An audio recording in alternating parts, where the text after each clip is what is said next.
Right now, as we're going live, Matt Taibbi, a journalist, is releasing documents on Twitter showing many things. Of these Twitter threads, we can see that the Biden campaign and Democrats had a direct line to Twitter to remove information. Information that was removed, of course, relating to Hunter Biden, among other things. They were targeting real James Woods, for instance. Now, Matt Taibbi says that Republicans also had and have had content removed, but the overwhelming majority of people who worked at Twitter leaned into one political direction, giving them the majority of control over what was censored. He's now revealing information on the Hunter Biden laptop removal. And it is amazing internally how they're talking about, you know what? It's not justified to do, but we're going to do it anyway. Saying, how can we really justify removing this? We don't even know what it is. And they're like, man, so what? In fact, even one Democrat, Ro Khanna, was like, I'm kind of worried about what you're doing here. Now, here's the thing. You know, I see that and I'm like, maybe it's not fair to say Democrats were colluding. Despite the fact that Ro Khanna was critical of the Hunter Biden laptop story, he praised the removal of other conspiracies and QAnon content, which is still a Democrat politician coming in saying, good job censoring ideas that people don't like. I'm not a fan of those ideas, to be completely honest, but it does show that Democrats have had a direct line to Twitter to remove information and assist in their elections. And you better believe that stuff persisted well into the presidency and Congress, et cetera, and the Senate. So we're going to talk about that, and I think that's going to be most of what we talk about because this story is currently developing, actively breaking right now. Before we get started, head over to Timcast.com, become a member, click that join us button at Timcast.com to support our work. We have a bunch of awesome members-only content. Last night with Alex Stein was really fun. He ate 2 of the Packy One Chip Challenge chips, this very spicy. Yeah, he regretted it. And then we talked. It was fun. We also have a behind-the-scenes look at the day with Ye when he came to the studio, and you can see what his demeanor was like before the interview and before the Alex Jones interview. So don't forget to smash that like button, subscribe to this channel, share the show with your friends. Joining us to talk about this and so much more is Mr. Jesse Kelly. Tim, it couldn't be coming at a better time at this point in time because this guy's still putting up the link on Twitter, which is actually kind of annoying because it's taking about an hour to actually get the story out there. I get why he's doing it, and I'm glad he's doing it, but it's hard now to actually find what's being released and what's not. My takeaway from this is a little bit different than I think everyone else's. I'm shocked there was any pushback at all internally from Twitter. Because you can see there are some. Jack Dorsey didn't even know. Right. He didn't even know, and there are employees pushing back. I think it just goes to show something I've talked about for a long time. They're great at finding where the gatekeepers are and taking those spots. It's not that they have to take everything. They just find who holds the keys. Go grab the keys. This was the same lady who suspended Trump. She was the one who did all this. All you need is one good spot. Yeah. Yep. So what do you do? Who are you? I am host of the world famous Jesse Kelly Show every single night from 6 to 9 p.m. Eastern time on the great Premier Networks.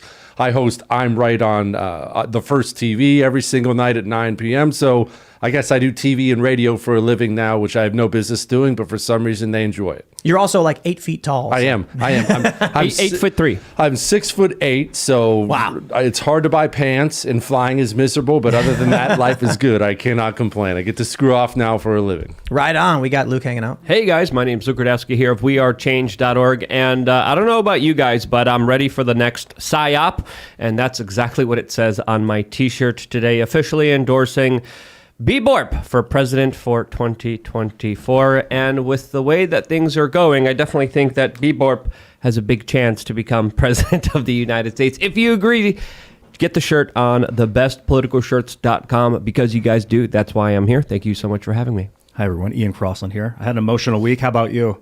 It was like a roller coaster. I feel like I'm coming down right now, so my emotions are very down, and I'm trying not to let myself get upset. I want to just relax and kind of enjoy the flow as things kind of, the up and the down of the Dow. We're in it, and maybe you can take the show over, Jesse. Right on. Just bring on the aliens already. Just bring them on. Come on. That was supposed to happen last year, remember? I know. I'm waiting. 2020.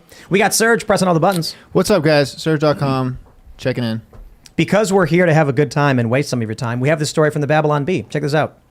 Elon Musk vows to reveal government and media collusion once he figures out where these red dots are coming from. And it's a bunch of lasers pointed all over his body. So Elon Musk, I guess he released this information to Matt Taibbi. There's a lot to go through, a lot to go through.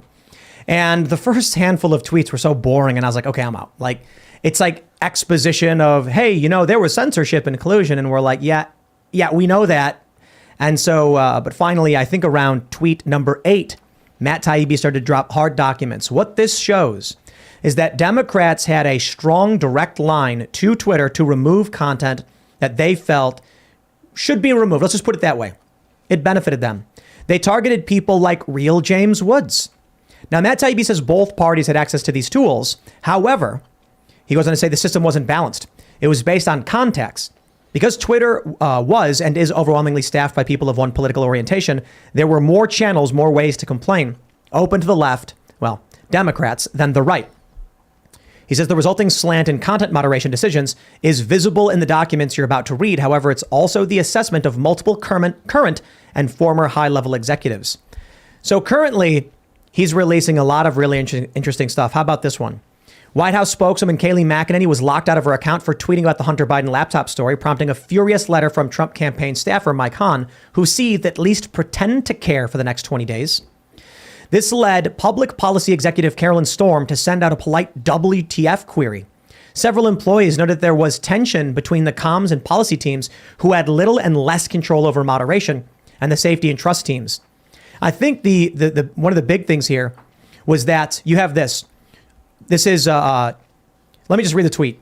You can see the confusion in the following lengthy exchange, which ends up including Vijaya Gadde and former Trust and Safety Chief Yoel Roth.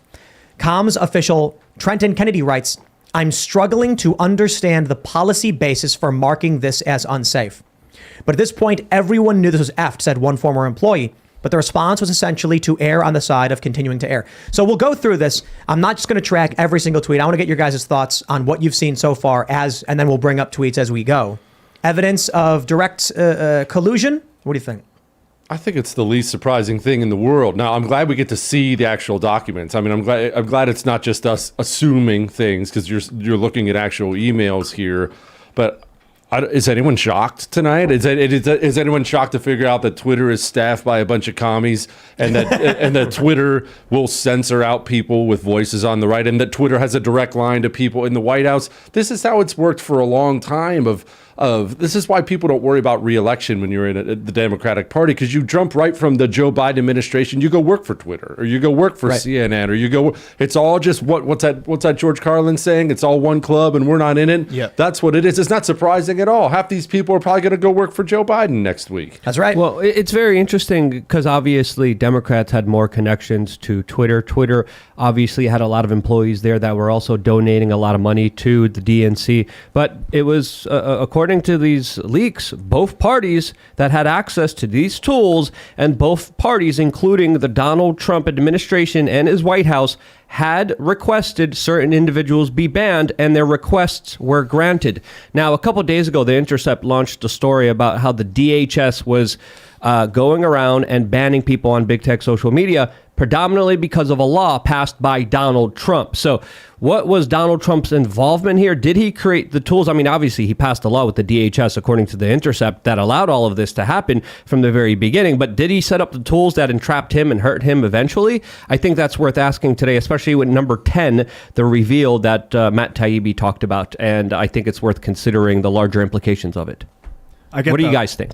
I get the vibe that these people are using like an ends justify the means mentality where, you know, I have a friend, a really good friend, like my first friend that I ever knew.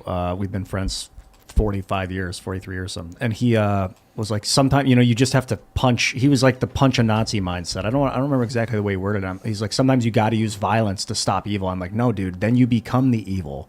That's not the way to do it. He's like, sometimes you need to use dishonest tactics to beat evil. And I'm like, that is not the path. Yikes. That makes you evil.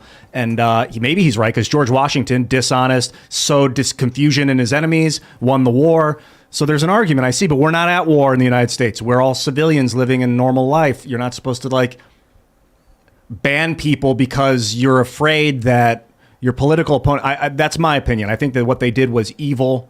And they thought that it would the ends of making sure Trump didn't get into the White House would justify it. But they are at war. I mean, this is something that I've certainly come around to in recent years. You're not, and I'm glad you're not, and I'm glad you're not that type of person. But they are. We make this mistake, or at least I shouldn't lump anyone. we make this mistake on the right all the time of we take our values and we put them on the communists. Well, I wouldn't go too far. Well, I wouldn't say this, or I wouldn't say that. I wouldn't just lie to get through this. We're constantly taking our values and projecting them onto people who do not share our values. They would, in their minds, right or wrong, and they're obviously wrong, but right or wrong, in their minds, they are at war with an evil, racist, misogynistic United States of America that deserves to be brought to its knees. Now, we can call them nut jobs, and they are, but we have to acknowledge whether or not we are, they are at war, and they act like they're at war. It would never occur to one of these commies to have possession of Twitter and have the ability to stop us and not use it. That's how the right thinks. Well, I should abstain from using power. They don't think that way at all. They use power when they get it. Some high-profile leftist personalities actually said this. When it was announced that Elon was going to buy the platform earlier in the year, we started seeing all of these people say, oh no, now we're going to get banned. He's going to come for us. And there was one Twitter exchange with a prominent leftist where they were like, Elon is trying to restore people. Why would you think that he's going to censor you? And then someone said something like, it's because they're projecting. And someone said, exactly, because we know how power is wielded. So you basically had these conversations among prominent leftists where they were like, we expect the right to come after us and censor us because that's exactly what we do. And that's how you use power. And people on the right I say right loosely because it's like libertarians, moderates, former liberals, keep doing this thing. Like, I'll give you an example. Rick Santorum comes on the show. Glad to have him. And he said, we can't impeach Joe Biden. We have to play by the rules. We can't. And it's like, Joe Biden is suspected of very serious crimes and corruption. And you're saying we shouldn't do it. We shouldn't do it because we don't want to stoop to their level. And if only one side is actively engaged, well, then only one side is actually going to win. But here's the best part. They say the exact same thing about what we talk about. They say there's a culture war happening and the right are the only ones fighting it. Meanwhile, Republicans have no agenda. They're sitting on their hands. And even if they do take Congress, they're taking Congress now, we're likely going to see very little done. Oh, we'll see nothing done. Actually, no, I take that back. That's not fair. Sorry, Luke. No. Go ahead. No. We'll see plenty done. It'll still be more of the left because of the absolute eunuchs we have that run the Republican Party. It is the low T GOP. They'll work with they'll work with the Democrats for 2 years, and they'll brag that they're spending a little bit less. You know, we're not being as radical as they are, but still we'll only go left because, like I said, we have this nutless party that's supposed to represent us, and they don't actually represent anybody except themselves and their lobbyists in Washington, D.C. Normal working people who just want to be left alone have virtually no representation in D.C. I just want to make a quick point here because you're right on the money when you said low T GOP. But I also see it as the GOP also setting up the infrastructure, which will be later down the line used against them. If you remember, after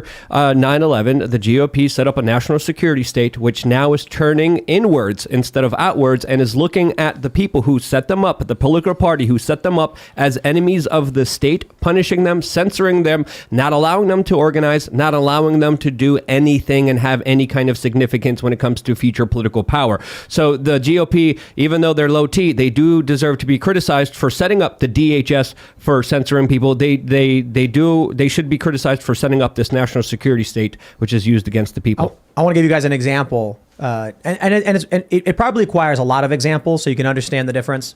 When you get like a right-wing group, say the Proud Boys, marching through Portland, the right will say nothing in their defense. Like prominent politicians and things like that.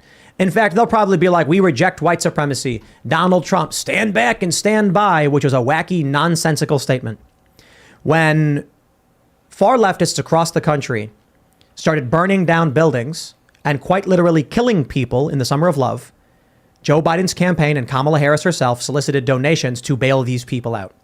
That's an easy example of the asymmetrical culture war. The right will be like, hey, look, we're not a fan of what's going on here. We condemn it because it's wrong. And the left will be like, we can say that whenever we want. We can criticize you for your bad actions, but we're going to give money to our bad actors, and there's nothing you can do. I'll give you another example. When January 20th, 2017, when far left extremists, Antifa, went around smashing windows and burning, setting a car on fire in Washington, D.C., and then there was a mass arrest, they actually sued the city of D.C. and won.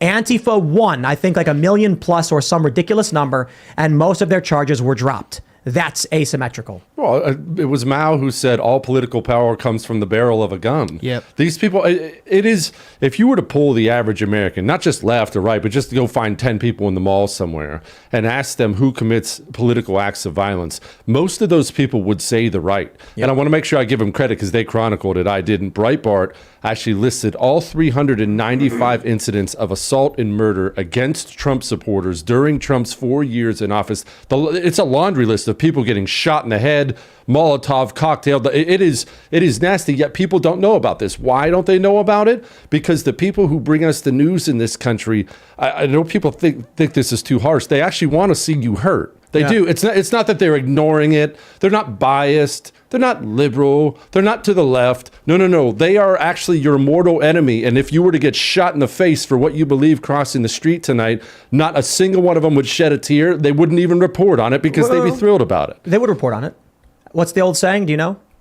If it bleeds, it leads. Yeah. And so what they would do is they would, well, to be fair though, They would write articles saying that they were asking for it. Of course. They would say like, mutual conflict. My favorite article pertaining to this goes back to the 529 insurrection at the White House, where NBC wrote, what is it? They said St. John's Church set fire after peaceful protest becomes destructive, or something to that effect. Instead of saying violent extremists tore down barricades at White House, injuring law enforcement officers and setting fire to building, they said peaceful protest turns destructive. I use the example a lot that we are sandwiched, and when I say we, I'm just talking about normal people, not just the people in this room who are highly informed. Normal people, friends of yours, we are sandwiched, and people don't realize it because what's happened is you mentioned the people who got out without charges. There was some commie hag in New York City, I forget her name, Molotov cocktailed an NYPD cop car, and I believe she just got 18 months. I think she could have got 20, 30 years, slap on the wrist, and she's gone. What happens is they own every institution now from the DOJ on down, and they also own most of the vile, mentally ill street scum at the bottom who's more than willing to commit acts of terror. So Joe Biden will get up behind the podium and he'll call you a threat to democracy, you'll end the republic, a Nazi white supremacist. The vile street scum understand that they have nothing to live for, and they understand those are marching orders, and they also understand if they were to do something that the people on the top will run a protection racket for them in the bottom. And so who's screwed? We're screwed. The normal people in the middle who don't have any protection. I want to pull up this tweet from Matt Taibbi. It's tweet number 8 in the Twitter Files expose. He says, by 2020, requests from connected actors to delete tweets were routine. One executive would write to another, more to review from the Biden team. The reply would come back, handled. Libs of TikTok did the digging and found that these accounts that were listed by the Biden administration as needing to be banned were in fact suspended. More so, Andrew Kerr says, I've pulled web archives of 3 of these tweets. All 3 are homemade Hunter Biden porn and Hunter Biden pics pulled from his laptop. These tweets don't contain any info on Hunter Biden's business dealings, just porn. Can't immediately find archives of the other 2 tweets.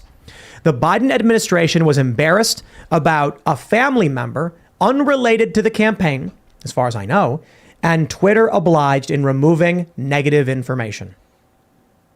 Wow. This is, here's the best part. October 24th, 2020. Within a couple weeks of the election, the Biden administration was in contact with Twitter to remove damaging information, images, etc. It goes to show that the people in the middle we were just talking about, what chance do they have to know the truth ever about anything? When you really think about it, I understand everyone here is going to do digging and things, and it's not going to be a problem for the people in this room. But the normal person, wife, husband, kids, goes to school, maybe has a job, maybe 2 jobs. How do you ever find the truth if the only time you consume the news is maybe you sit down at night and you turn on NBC or ABC for 15 minutes? And maybe they're a little biased, but I'm catching headlines. How do you explain to that person that every single thing you were told on the television set is a lie? How do you explain to that person that the Biden family is actually a criminal network? By all appearances, make it look like a criminal network when you look at Tony Bobulinski and others. And they'll never find out, even on Twitter, because like you just pointed out, anything damaging about this family gets axed right away. I feel bad for so many normal Americans who are obsessed politicos like us, because you live in a world of make-believe and you don't even know it. You have no idea. And 7-8 years of it. So they say, do you know, what is it? The ship of Theseus? Was that the old story? I went to community college. You know, it's like you have a boat and you replace a part of it. Is it still the same boat? What if you dismantle the whole boat and then slowly replace it? Yeah. That's the ship of So, Theseus. Yeah. so then you reconstruct the other parts and now you have two ships. Which one's the real ship? It's an interesting concept. I totally just lost my train of thought.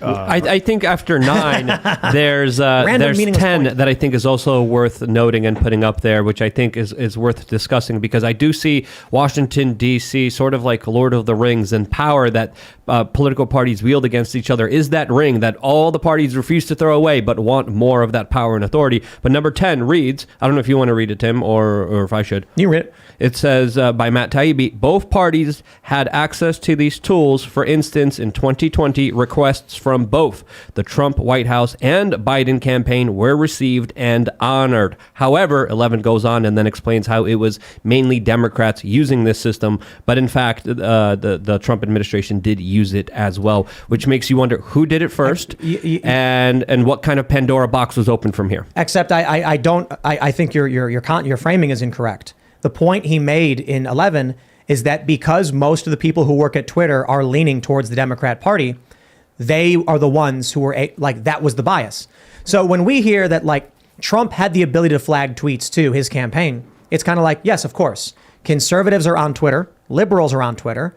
And when conservatives complain, they get told, shut up. And when liberals complain, they say, okay, we'll take care of business. That's the political bias that is being proven beyond a doubt. Confirmation 100%. That's exactly what they're being accused of. Yeah, obviously, the Democrats had more of an overwhelming advantage on big tech social media, mainly because of the connections there. But also, a lot of these big tech companies understand that the Democrats are the party that is going to allow them to do whatever they want to do and not regulate them or not even put them in any kind of check or any kind of line when it comes to accountability and transparency here. But it does read that the Trump administration, that the Trump White House did do this, did use these tools, and they were honored, which I think is worth noting if they were the first ones, because if they were, they opened the Pandora box, which deserves to be criticized, in my opinion. Perhaps, but just to point out, the ability to report someone for a tweet is not remarkable to me. The fact that Twitter is biased and because of their bias catered to Democrats is the confirmation I think we were looking for. I think to kind of piggyback off your point a little bit on that, Luke, is you say it's because, they're biased and things like that, and all that stuff is obviously true. But if I can compliment Democrats actually here, I think people at big tech and people in other companies, other industries understand full well when the Democrats will come after them if they prove themselves to be the enemy of the Democratic Party. Democrats have proven that time and time and time again. Look what they're doing with the oil industry right now. The president of the United States of America feels totally comfortable going on social media and saying, we're about to raise your taxes if you don't pump more oil. Okay, that's an impeachable offense right there. You're the president of the United States of America. You're not the dictator. You can't do that. But Democrats will follow through on those. Whereas you have the low-T GOP, they would never choose to punish their enemies in corporate America. If you even have one that attempts to do so, like there have been some attempts in Florida to do so, you'll have half the right immediately come out and say, that's not who we are. Wait, guys, that's not who we are. Democrats would never say that's not who we are. So it only makes sense, frankly, if you're in corporate America, to serve the Democrats, because they're going to punish you if you don't. And the losers in the Republican Party won't ever do anything. That's not who we are. Where DeSantis also is getting a lot of attention because of his actions against Disney. He also pulled the state out of the BlackRock ESG social credit score system as well a couple days ago, which I think is worth noting as well. So I do see his popularity because he's willing to stand up against a lot of these bigger corporations, but also these bigger corporations naturally will understand that, hey, someone's threatening my power here. I better go over to the party that we're going to fortify in power. And I think we're in a position where Mark Zuckerberg has already donated hundreds of millions of dollars and has fortified the Democrats' future in this country for the next 10, 20, 30, 40, maybe even 50 years. I don't see the Republicans winning because of how much they have invested in this larger game, which they have, swayed for their own personal benefit. I think both these parties are complete trash. It's a bunch of people that are trying to get clout, and it's a popularity contest. They get bribes from lawyers to pass certain laws. it's disgusting. The whole process is absolutely disgusting, and it's destined for destruction. Ian, you rolled a 100 on the 100-sided die. Thanks. I wish it was more positive. 100. It was definitely 100 in a negative vein. But this is part of why I do not support what Kanye said, the way he said stuff. But I support a fresh energy in politics, even if it means it's a risk of stepping. They know where you live now. You're in the White House. Like, that's a risk, but I can't stand by and watch it fall apart. Jesse looked confused for a second. There's a meme.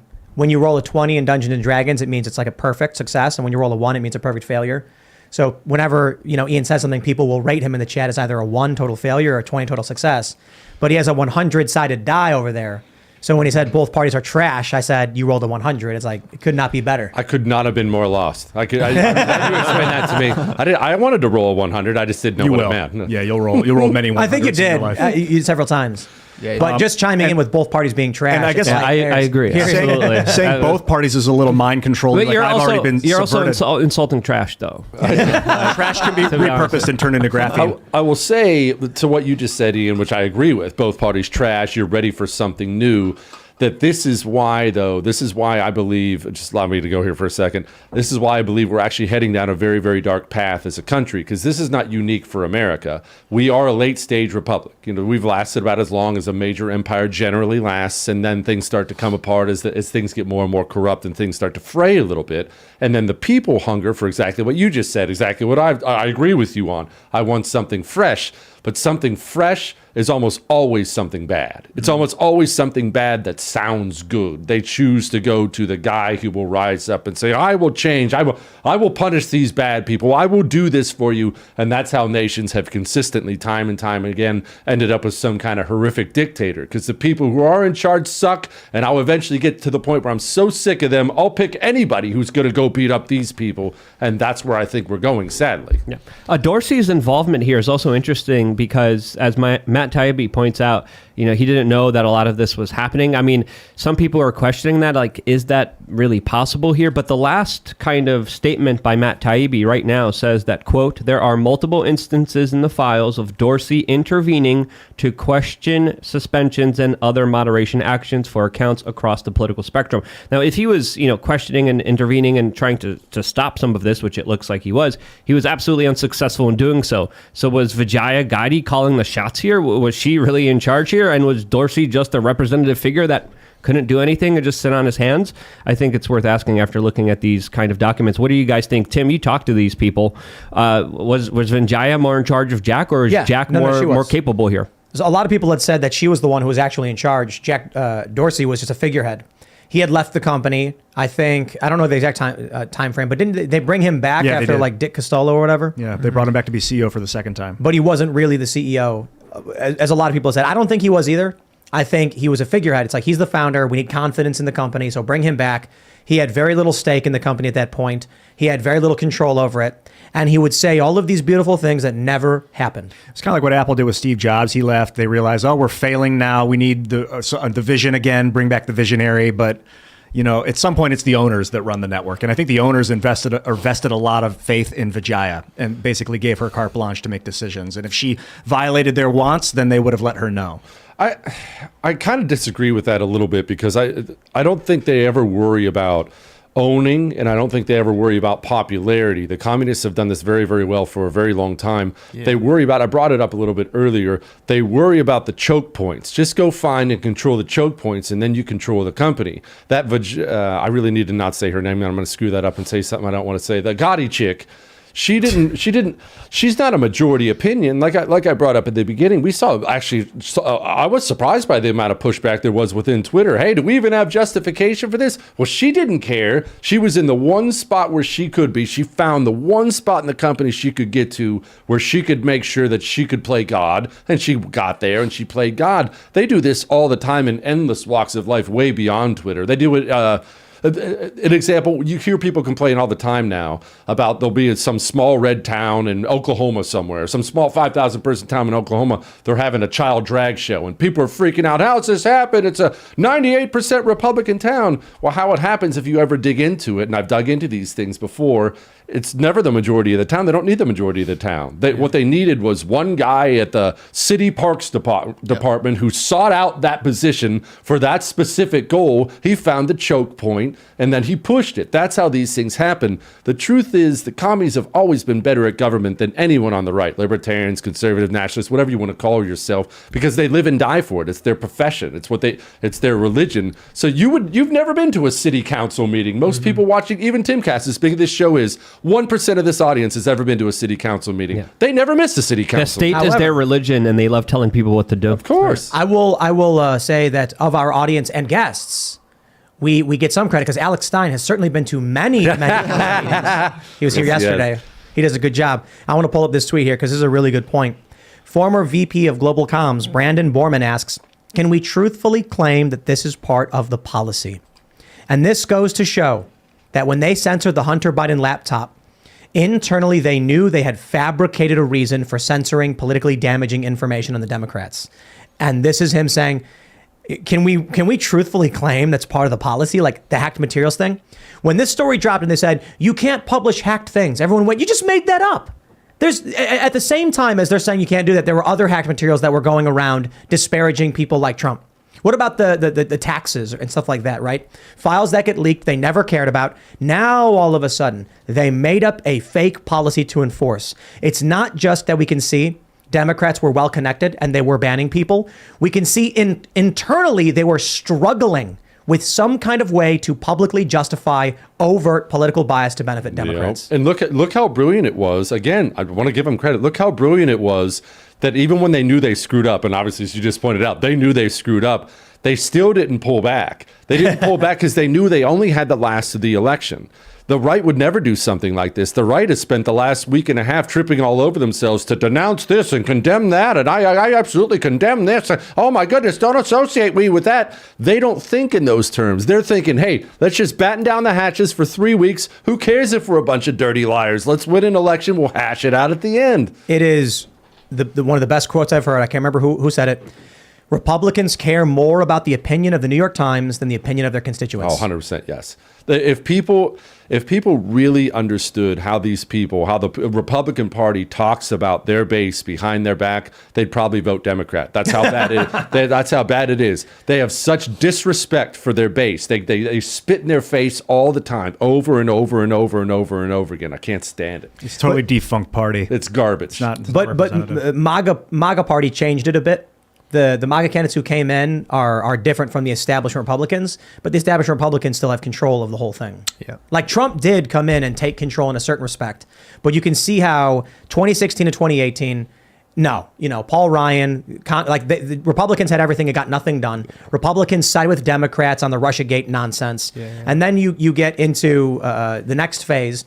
And then you end up with Republicans outright just going and joining Democrats, neocon Republicans forming political action committees saying, we're just going after Trump. And then as soon as Trump is out, they say, well, it's Trumpism. It's Trumpism. So they were never honest. 15. What were you going to say, Jason? No, I'm sorry, Ian. 15 Republicans voted with Democrats on a gun control bill. Nobody can name for me. No one can name for me one time 15 Democrats crossed over and voted with the GOP on a Republican bill. Nobody can name that. This is a really good example that Michael Malice brought up on the show a while ago. He said something to the effect of, Republicans compromise every time on gun control. Democrats, when have you seen a Republican campaign on, we're going to repeal the NFA, we're going to repeal gun control? It's always say nothing and then say, well, we'll give a little bit to the Democrats on gun control. So that's the gag. It's Republicans or Democrats going the speed limit. Of course. Gun control is such a manipulated phrase because you have to learn how to control a gun. Gun control is like your hand manipulation of the weapon. And for them to say that banning guns is a form of control is it's just a disgusting methodology. They control the language too, especially when they control social media. So we got to start changing these things. It's not gun control. It's disarming lawful citizens in order to make them from future victims. How do we Disarming. surmise that and make that into a short phrase so it's catchy? But again, language is key, and a lot of the times the Republicans are just a part of the uniparty. Yeah, they're a part of a system that serves a special corporate class, and whether it's multinational corporations, whether it's big banks, there's a lot of other influential people that are a lot more powerful than politicians that are truly pulling the strings here. And Republicans and Democrats, I don't care. At the end of the day, they serve not you, not the people. They serve someone else beyond the people with the government. I live in Texas, big oil state, right? Everyone knows Texas, big oil state. Not only a red state, but a big oil state. In my red state of Texas, and I live in a blood red part of a blood red state of Texas, every 2 years when they're running for House, you can watch Republican congressmen in safe seats run commercials talking about reduce carbon. We can reduce carbon. Well, we can reduce. The second you've told everybody, the second you've given the ground that carbon is poison, you've already lost to the climate change nutters. Yep. And these are people who could safely say, I love carbon. I want more carbon. Build coal plants, build everything. And say, well, we can reduce carbon, guys. We got another tweet that just came in from Matt Taibbi. Ooh. And pertaining to the hacked materials policy, he says, the problem with the hacked materials ruling, several sources said, was that this normally required an official law enforcement finding of a hack, but such a finding never appears throughout what one executive describes as a whirlwind 24-hour company-wide mess. Let me simplify this for you guys. They said, okay, we can justify suppressing this really, really bad news about the political party we like under our hacked policy, hacked materials policy. And they said, but it wasn't hacked. It was found. What do we do? All hands on deck. I guess we're going to just lie about it. They could not justify their own policy, which everyone knew was BS. They made up a rule to suppress this that they couldn't even satisfy it. Their fake rule could not even be satisfied. So they just did it anyway. Yeah, there probably was other communications that we still don't know about between Vijaya and the Department of Homeland Security and probably the Federal Bureau of Investigations. If you remember a couple of months ago, Mark Zuckerberg came out on the Joe Rogan podcast and said specifically, the FBI came to us. They said that there was hacked information and that we should be careful of this. And this led us to, of course, stop the Hunter Biden laptop story from being shared. So this was not just Twitter doing this. This was Facebook. This was Instagram. This was Google. This was YouTube. All the big tech social media companies made the same decision at the same time. So is this all of Vijaya? No. There's probably another secret kind of backdoor communications between a lot of these heads that really do call the shots at a lot of these networks. And of course, the government saying, you better do this or else.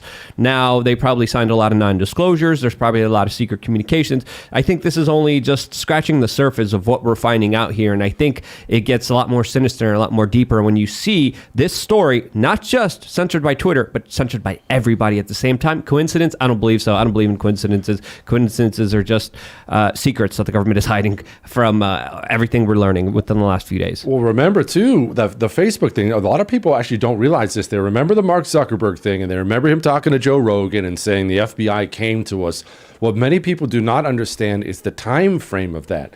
The FBI did not go to Facebook and tell them to censor the Hunter Biden story after the Hunter Biden story was published. The FBI, because they were tapping Rudy Giuliani's phones and everything else, because they were spying on him, they preempted the publication of the story and went to Facebook before the Hunter Biden story was published and told them it's coming, it's Russian information, want to make sure you censor it. That is so much more frightening than anything else that's going on, to understand that the Cheka currently operates within the borders of the United States of America, and people don't realize it. They don't have any idea exactly how frightening things are happening at the DOJ and FBI. That's way beyond Twitter. That is scary stuff. Is that confirmed that they went before the story released? Correct. You talked to Miranda Devine, great columnist at the New York Post. She's super sharp. She'll explain the whole thing for you, the whole time frame. They went to the Facebook before the story. They spied,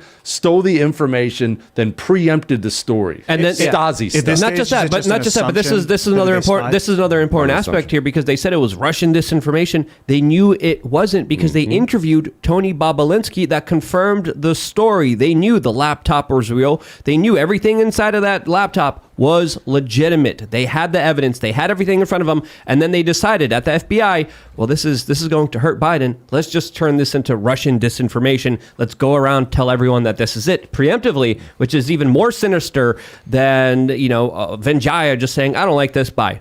And people need to, when you look at history, you look at the monsters of history. Those have certainly been coming up a lot recently. The various monstrous dictators of history, from Mao to Stalin to Hitler to all these people, they're all coming up.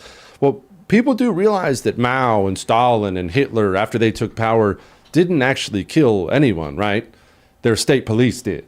Yeah. If you have the building of a state police that's loyal to only one party within the borders of the United States of America, whether people realize it or not, there's nothing else that comes close to the danger of that. Yeah, if the Federal Bureau of Investigation is now fully the enforcement arm of the Democratic Party, that trumps inflation, that trumps the border, that trumps taxes. There's nothing else that matters unless that is stopped. That will end the United States of America. It will. They have the power to destroy anybody already, and it's only getting worse. Did you see the Chinese busing people, like grabbing citizens and taking them, putting them on buses? Like, there's no one to protect them. Yep. You can't invade. I mean, you cannot. I don't think ethically we could not invade to stop it. It would just cause more hell. So we sit and watch as they bust their citizens off to concentration camps. Well, why would we invade when our government's on the same side as China? Our government already came out recently and said, no, what Elon Musk is doing at Twitter, man, we're keeping an eye on that. Oh, Apple is actually actively helping the Chinese Communist Party crush the freedom fighters. Oh, well, that's a private company, not our big deal. Our government works with China. They're not on opposite sides. I mean, there's a reason Klaus Schwab said that China is a role model for many countries moving forward for the new world,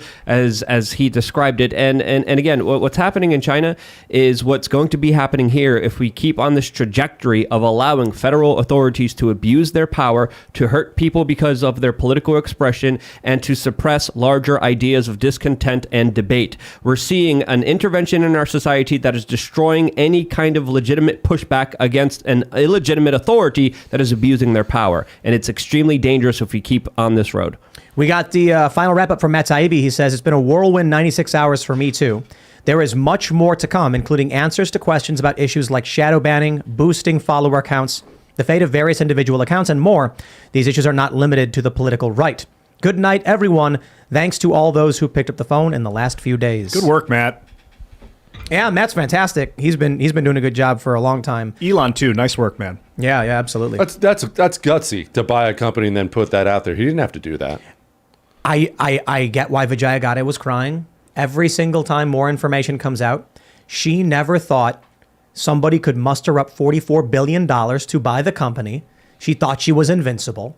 And now her private communications are being exposed to show the malfeasance. I wonder if she thought that she'd get thrown in prison if she said no and just printed it anyway. I don't think that woman needed any convincing to crush her enemies on the right. I think she was licking her chops the second she got the opportunity to.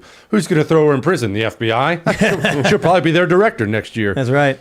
Yeah, she'll be the chief legal trust and safety team for the FBI. If she wasn't working for them the whole time already, yeah, no right? doubt. I mean, that's a fair speculation to make here. What if she was just working for the feds the whole time? That's possible, but I mean, the difference between an informant and an employee is like nil in this environment. They just PayPal you $700,000 or $7 in Bitcoin into some wallet, and then you don't have to work for them to be working for them. Yeah, the FBI just got done plotting the assassination and kidnapping of the governor of Michigan, which we now know because of that trial where they found two boobs who were living in the basement of some vacuum cleaner place, and a bunch of feds came in and bribed these guys to come. That they paid for and organized every bit of the plot, and then they gave the guy the explosives, and then busted him with the explosives they gave the guy, and then charged him with possession. And they had more feds than they actually had legitimate people that were stupid enough to hang around the feds. That's true. This is the Gretchen Whitmer case. Yes. Yeah. That's real insanity, man. It's what the FBI does. Yeah. It creates villains so that there's a reason for the FBI to exist. Correct. I mean, there is real mafia on Earth that we could be focusing on. There's right a quick now. meme that I just posted really quickly of the FBI being really happy and giddy looking at someone. There's that black guy in the yellow suit kind of grasping his hands, and over there is just someone who's lonely, doesn't have any friends, and is mentally ill. And it's the FBI looking over at that individual. I'll tell you what I think. The FBI is going after the political opponents of the current administration. Pro-life activists are getting raided. People who are incorrectly associated with January 6th had their homes raided. And then the protesters that are marching in front of the justices' homes illegally are, well, they're fine, right? And so what happens is that's what the FBI is doing. They're weaponized. Not every single FBI agent. They're you know, I've had dealings with law enforcement based on the stuff we've gone through, and so I think it's a corrupt element with very much high power in the DC. But what happens is every so often they need to justify their budget. So they have specific teams. So it's like, okay, you know, we're going to go before Congress. We need more money. You guys go stage a fake terror threat so that we can parade it in front of the press, and then we can get our budgets pumped up. And I'm sure it's just an accident, that fake Gretchen Whitmer plot.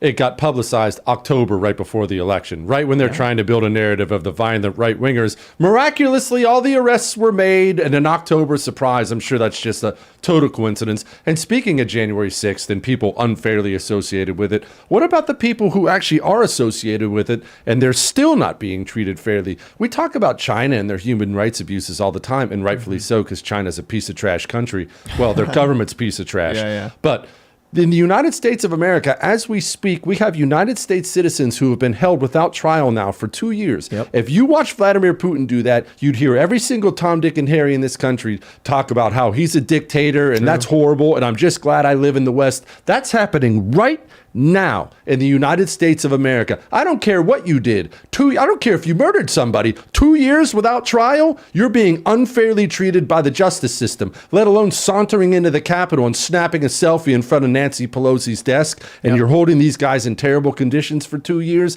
That's not some distant dystopian future. That's right now the country you live in.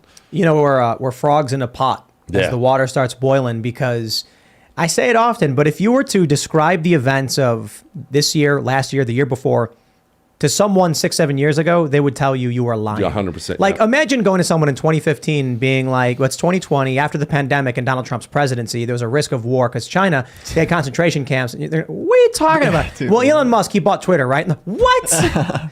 Man. When they were signing the National Defense Authorization Act or the Patriot Act, if they were like, oh, and by the way, before we sign this, we just want to let you know in 20 years, we're going to arrest 200 people that when there's a riot at the Capitol, I'd be like, wait, what? Right. And then they'll be, well, how many people did they kill? Oh, they didn't kill anybody. But we're going to throw them in prison for 2 years. It's funny you brought up the Patriot Act, Ian, because, man, I've been wrong about a lot. I've screwed up a lot of things in my life. But when the Patriot Act, when all that stuff was going down, I was a young hothead. I was a Marine at the time. And I was like, yeah, screw those terrorists. Oh, quit being paranoid. They're not going to use it on us. Let's go kill all the terrorists, tap all their phones. And all the Ron Paul people were all super loud about it. No, they're going to use it on citizens. And I remember. That was me. Oh, yeah. I remember, oh, you guys are idiots. Stop being paranoid. If you didn't do anything wrong, you don't have to worry about it. Man, did they get that one right, and I got that one. I was screaming like, don't you guys read history? Yeah, don't you understand what happens with the political system when you give them too much power, when you give them too much authority? Obviously, the gun or the knife that you make is going to be pointed back at you eventually, and that's the problem with government. Too many people believe government's going to be their solution, and they keep empowering it by giving it more legitimacy. And I think truly the best way to do this to push away is to be personally responsible and not need government and not to call for more government. So this is why I've been standing strong in my views for such long about this one particular aspect, which I think is important. But thank you for admitting it and talking about it, because a lot of other people were like, either one, ignore it, don't want to think about it, or two, are doubling down and like, yeah, we need more national security. And I'm like, do you see what they're doing? Yeah, no, we need to eliminate virtually every federal agency, and anything short of that's going to result in the end of the country. That's what we need. Yeah. Absolutely. Yeah, God. Welcome to the modern dystopia, my friends. Yeah. It gets crazier by the minute. And there are a lot of people I see on Twitter where they're like, not necessarily on Twitter, but I hear people saying like, something I've heard consistently is that it's not that crazy. Things are not getting crazier. It's just people are grifting or whatever, or they're trying to get views or clicks. And I'm just like, Elon Musk bought Twitter. Like, a billionaire mustered up $44 billion, bought one of the big three social networks, and now he's leaking internal communications proving malfeasance. Like, it is getting crazier. Things are escalating. Now, this is good news, though. I think we've had a tremendously good past couple of weeks, especially with what Elon is doing. And so, I'm not saying it's like, it is getting bad in a lot of ways, But the night is always darkest before the dawn. These are the things that need to happen before we can start fixing them. We got to see the malfeasance exposed. Agreed. Well, we're gonna have. I call our corrupt. I call it the system. The government coordinating with the media, coordinating with the pharmaceutical companies, coordinating with education, the administrative state. They all believe the same thing now. All of our cultural institutions have been taken over, and I call it the system. And there are going to be system disruptors that arise. I would argue Donald Trump was the first of those. Very much to his credit, he was the first of those. Elon Musk is very clearly a system disruptor as well. Now, bad news for Donald Trump and bad news for Elon Musk. The system's very powerful and has a way of smashing those disruptors.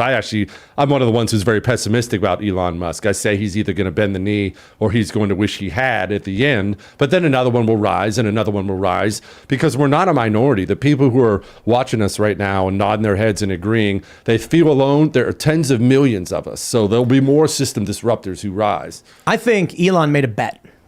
He's on Twitter. He sees what gets engagement and what doesn't. And what gets engagement tends to be centrist to right populist, content.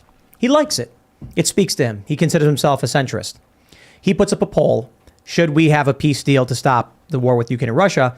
And at first it was like, yes, peace. But then all of a sudden it started shifting to no, war. And he says these are bots.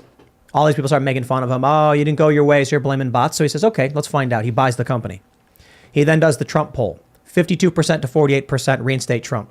He then publicly says it was interesting to see the bots attack. He then does another poll. Should we grant general amnesty? Now it's 72% support. And we mentioned this the other day. How do you go from 52% saying yes to unbanning Trump to 72 saying unban everyone? He purged the bots. The narrative was constructed. It was fake. And he knows he has popular support. Oh, he does. That's what happens with the like a Julius Caesar type. I mean, everyone knows who Julius Caesar is when he was rising up and fighting against a corrupt system. Whatever you think of him, that's what he was doing. He was able to do that, though, because he had the support of so many people. That and the fact he was a better general than anyone else who lived, including Pompey Magnus at the time. But when you have this many people, even if there was no Trump, no Elon, there would still be another who would pop up. And when they get done destroying Trump and done destroying Elon, the next one who pops up, there will be another one who pops up. Because when you have tens of millions of people who don't want to live in a despicable late stage republic like we have now, they will eventually choose for themselves someone to rise. As a late stage republic, though, we've talked about, are we the fall of the Roman Republic or the Empire? Republic. That means we're entering the Empire period, which is 200 years of prosperity under autocracy. Pax America. No, I've warned several times that a Franco is coming. We have a Francisco Franco coming. He is coming. People, is it Trump? No. See, the thing about system disruptors, and I know you guys know this, but the Roman Republic, people will know the Roman Republic, and then eventually Caesar takes over. He's killed, but then from then on, they were led by emperors. That was the Roman Empire. But Caesar, everyone knows Caesar. What they don't know is there were several. They were called populares, the populists, really. Right. There were several populares before Caesar. Mm-hmm. The Gracchi brothers and all these others. They would rise and then they'd kill him. And then they would rise and then system would kill him, and rise and system would kill him. And what happened in the end was you got somebody who's honestly probably the most intelligent, or one of the most intelligent, capable people who ever lived. Caesar would rise. Your first system disruptor like Trump gets credit for having the balls to be the first to challenge it, but he's also the dumbest. Why? Because he doesn't know how corrupt it is yet. I didn't know how corrupt it was yet when Trump joined. The next one gets smarter. That's a good thing. The bad thing is the next one will be meaner. They get smarter and meaner, and then they're smarter and meaner, and then they're smarter and meaner. And soon you have one who's smart and capable enough, which is good, but then he's also mean enough. That's where we'll go. We will go there. That won't be tomorrow. This is years in the making, but they'll get smarter and meaner as we go along. I feel like the government's already pretty mean.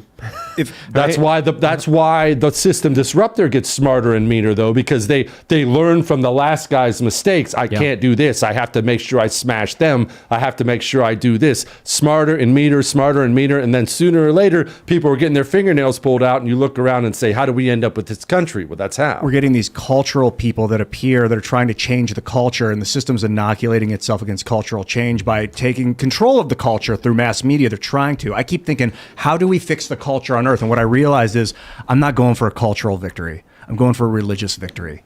I'm done with culture, man. I'm done trying to trick people and make them smile. You need to look at God. This is real. The world is unifying. Islam, Christianity, and Judaism, they're coming together under one God. That's the point. And we need that. That's my new methodology is a religious victory. You want some of this, brother? Alcohol does not treat me well. I'm not a... Maybe it's exactly what you need right now. So someone in the super chat said FDR was the first emperor, and so we've been in the empire. What do you think? Do you agree? I don't know. No, we haven't been, but we are. I'm noticing more and more as time goes along that we have this illusion that we can change the government, especially when it comes to the federal government. We very clearly are not in a place where we can change the federal government. People are almost universally, we have this representative republic, but almost universally people are displeased with the federal government. How does that make sense? If we're choosing these people, but we're all displeased with these people, then what's actually going on there? Well, what's going on there is we're run by an administrative state. Congress doesn't run anything. Christopher Wray went and sat in front of Chuck Grassley is the top GOP guy in the Senate Judiciary Committee. That's maybe the most powerful committee in all of Washington. Grassley was the top guy. Grassley says, hey, you're going to answer some questions? And Christopher Wray says, sorry, I got a plane to catch. It's my own private plane, but peace out. See you, Chuck. Now, what that told me, everyone was mad at Grassley or mad at Christopher Wray. What it told me was Christopher Wray, he's not concerned in the least about Congress. Yep. We're already hearing about we're going to have hearings and there are going to be subpoenas. The FBI was hearing that there were going to be subpoenas early on. And you know what their response to that was? They didn't moderate. They didn't back off. They went and arrested a pastor who read Bible verses at an abortion clinic out there. They ramped it up. They're not even, the administrative state is not even that scared of the Republican Party. And that is the problem. Until the administrative state fears Republicans, we'll never have anything. It sounds like an empire to me, but I think Yeah. that's Yeah, an interesting discussion there, especially with FDR, because after FDR, after World War II, the United States did start expanding its empire and setting up military bases all over the world to where we are now, where the United States nearly spends more on its military than almost the whole entire world. Not exactly. The stats are contested, especially because of the secret black budgets, especially because of what China is also doing behind the scenes. But at the same time, I think it's worth kind of considering that, yeah, maybe there was an empire after FDR, and especially when it comes to the presidents only being figureheads, and the agenda and the foreign policy and the major directions that this country has been headed in has always been kind of consistent. And no matter if it's a Democrat or Republican, a lot of the bigger policies don't usually change. It's the British Empire, man. They after World War I, they set up Israel. They built it with the British mandate for Palestine. They want military bases in the Middle East to protect the Suez Canal. That's the empire that we live under. And that empire is about to change and become a new world empire. So our BRICS. words are guiding it. Yeah, BRICS is another empire. And But is that what replaces us? it's either they're going to either amalgamate and one of them is going to become the new one as a larger, grander scheme, or they're all going to fall away and a new one's going to erupt. But it's likely that one of the current ones will evolve together and kind of create pockets of a new sort of global empire. It's going to be fiscal. They're trying to make people get tattoos and follow them around with their phones and crap. You think BRICS? You know, one theory is that the U.S. petrodollar starts to crumble, and then BRICS takes over, and then it's a Chinese communist unipolar world. I actually see. I've been kind of I'm going to be the hopeful one. I've been kind of cynical. I am a little bit more hopeful on this. Now, I agree basically with what you're saying that we're going into a fourth turning. That there's going to be a gigantic world-changing events. The wars, famines, all of these things are always inevitable. They're always coming back around, and we're going to cast off the old systems and we're going to choose new systems. But I will say that there is something that really should give people a bit of hope. That we have guns, lots and lots of guns in Red America, lots and lots of state power also. We have these hugely powerful states. We still have a powerful state system. Now, it's not as powerful as it should be, but there are all these states that can and will join together, and you have armed citizens there. So even if every disarmed British citizen, a German citizen, or Dutch citizen, we see what those poor farmers are going through right now, even if everything else starts to go to crap and crumble around us, there is still, there's tens of millions of Americans who think like you think, and there is safety in these areas, some amount of safety still in these areas. I believe there's a lot still to preserve. Even if the federal system is all but lost, I believe there's tons still to preserve in this country. Yeah. Yeah, I think the American statehood is a good example of how to lead the world. Yes. If we could have lots of decentralized states of communities. Well, that's how America was supposed to be. Now, slowly but surely over time, states were ceding more and more power to the federal government. And we look where we are now. We see where that's gotten us. But there's still a tremendous amount of infrastructure in place at our state level that even other countries like Canada, the provinces don't have that. Right. We do here. Texas has its own power grid. Like we have things here. We have huge pockets of this country where people can live free, where your kids and grandkids can live free and live a life that's very similar to the life you live. Is the federal government salvageable? No, probably not. They suck. Flush it down the toilet. But there's still a bunch of the country that is, and that's good. Yeah, America still is one of the freest places in the world. I mean, traveling the world, you don't have a lot of places where you could, express whatever you want to express, and also at the same time be able to defend yourself. Now, and you compare it to what's happening in China, you could see why a lot of the top controllers, why a lot of the big politicians want a society like China, because it's easier to manage, because there's less freedoms, there's less people being able to defend themselves. This is the larger battle that I think is unfolding right now, with a lot of people working and progressing towards creating a Chinese-style society here in the United States. And I think this is the bigger fight that people need to realize. And this is a fight not between the Republicans and the Democrats. This is the Republicans and Democrats working together to screw everyone else over. That's how I just see it at the end of the day. If you want to know if the Chinese style of government is going to be good here, look no further than the Chinese people, because they'll tell you. And they're revolting against their government right now. And I've seen tanks. The government has sent out tanks against these people. I don't know if the videos are real, but that's what it looks like's happening. What do you think we can do, Jesse, to help these people? To help the people of China? Nothing. Because our own government's against us too. We don't have an avenue. We can't you can't hop in your bass boat and cross the Pacific and go invade mainland China. What can we do? Well, I shouldn't say nothing. That's not true. The power of prayer is real. We can pray for them, but other than that, nothing.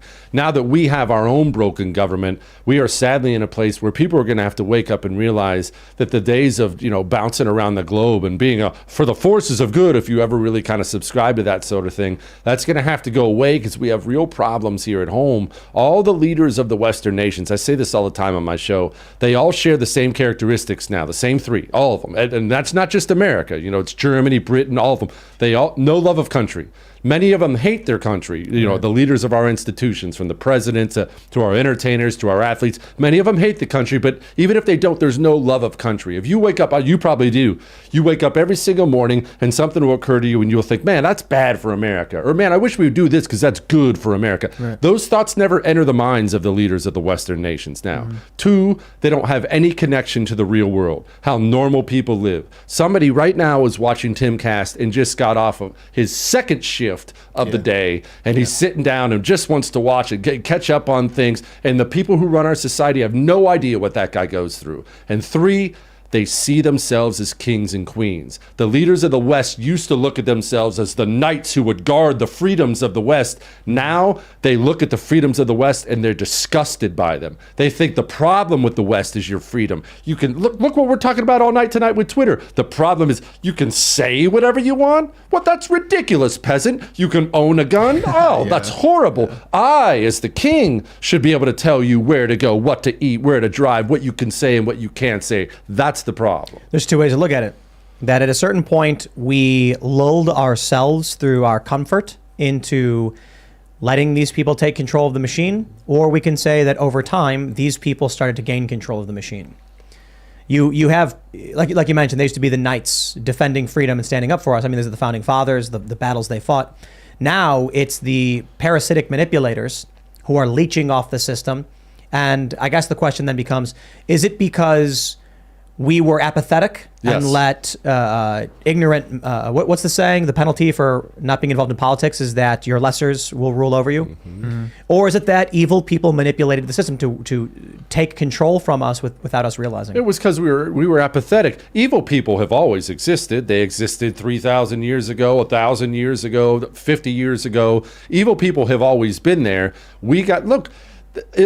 Take heart in this, if some of this is bumming you out. This was always inevitable. This is what happens to wealthy, absurd nations. We got absurdly wealthy in this country with a ridiculous standard of living that most parts of the world would never even recognize. And that kind of wealth makes you fat and bored and apathetic, and you just stop paying attention. I'm sorry. Were you saying something, Tim? I can look up a YouTube video on brain surgery right now. If I can do whatever I want here on my phone. Oh, what? You're talking about the greatest phone case ever. That's awesome. But Is that your passport photo? For those that didn't see, he's got his own face on his iPhone cover. That's solid. Yeah, there it is. but look, we got apathetic. But don't beat yourself up over that. If you're an American, it's human nature to get apathetic when you get rich. When you get rich, you just kind of stop. It happened to the Mongols. The Mongols were this tiny little tribe in Mongolia eating mouse guts, and soon you kicked everyone's rear end. Now you're living in Chinese silks in a Chinese mansion. Yeah. It was about one more generation, right back to Mongolia with you. Yeah, it 'cause you was couldn't Genghis, hang on to it. Genghis it's Khan's both. grandson that really messed it up. Ugude. He was a drunk, and that's the downfall of that civilization. It takes generations, but I think it happened here too. We had the brave men 200 years ago that were willing to die to protect this. Well, way of not even life. that. Less than 100 years ago, Ted Williams quit playing professional baseball to go fight Nazis. Right. Tell me the professional athlete, Pat Tillman, rest his soul aside, that would do that. No, they're all busy crapping on the place. It's just a different What happened to country. Pat Tillman is a crazy story, by the way. A lot of people don't know the full story. I think it might have been There's Genghis Khan's youngest son, not his grandson. There's another element to the generational thing you're mentioning too. If we're talking about rulers who conquer and then their children screwing things up and their grandchildren breaking everything, the same is true for the administrative state in the United States. I actually think one of the reasons we're starting to break through is that it's like a flippening. The American people become gluttonous and lazy. You get a fourth turning kind of scenario where the greatest generation goes and fights wars. Their kids are comfortable. Their kids become rebels. The millennials become whiny babies. But the same thing is true of the political class and the ruling class. You have these powerful intelligence individuals. You have these manipulators, and they seize control through surreptitious means. I mean, like manipulating the public and wealth and things like that. Have kids. Those kids inherit this, but have no idea how they got there. Who have grandkids who have no idea how to manage the system, and that all starts falling apart as well. I think you nailed it. I've said before, and I mean it. We have a great advantage in this country. You know, Mao. We talk about Mao. Mao was maybe the worst human being to ever walk the planet, obviously, but Mao was also tough as nails. Mao came up as a guerrilla fighter who actually trained some of our Marines that actually fought in World War II because he had to fight tooth and nail, fight a nasty war against the nationalists. Mao was tough. Mao knew things. Our commies are soft. Our commies are pillow soft. They all came from Harvard and they're all driving BMWs at 16, and then you go right from there and you're some jerk-off assistant on MSNBC, and then you're working on Congressman Loser's office, and you've never had to fight for anything. That is the big advantage we have. Our people who are normal are getting tougher, and our commies are soft. But this is why I think you start to see this shift where centrists are now being called right. Joe Rogan, I mean, he's a lefty guy in a lot of respects, but he's also extremely tough. I love bringing up that video where the woman calls him fat, and he goes, what? And he pulls his shirt up, and it's just like, he's like a rock. He's an MMA guy. There's a reason why he's not saying, oh, vote Republican, because there's very little that Joe Rogan is going to be bothered by in terms of the work he has to do or the things he has to overcome.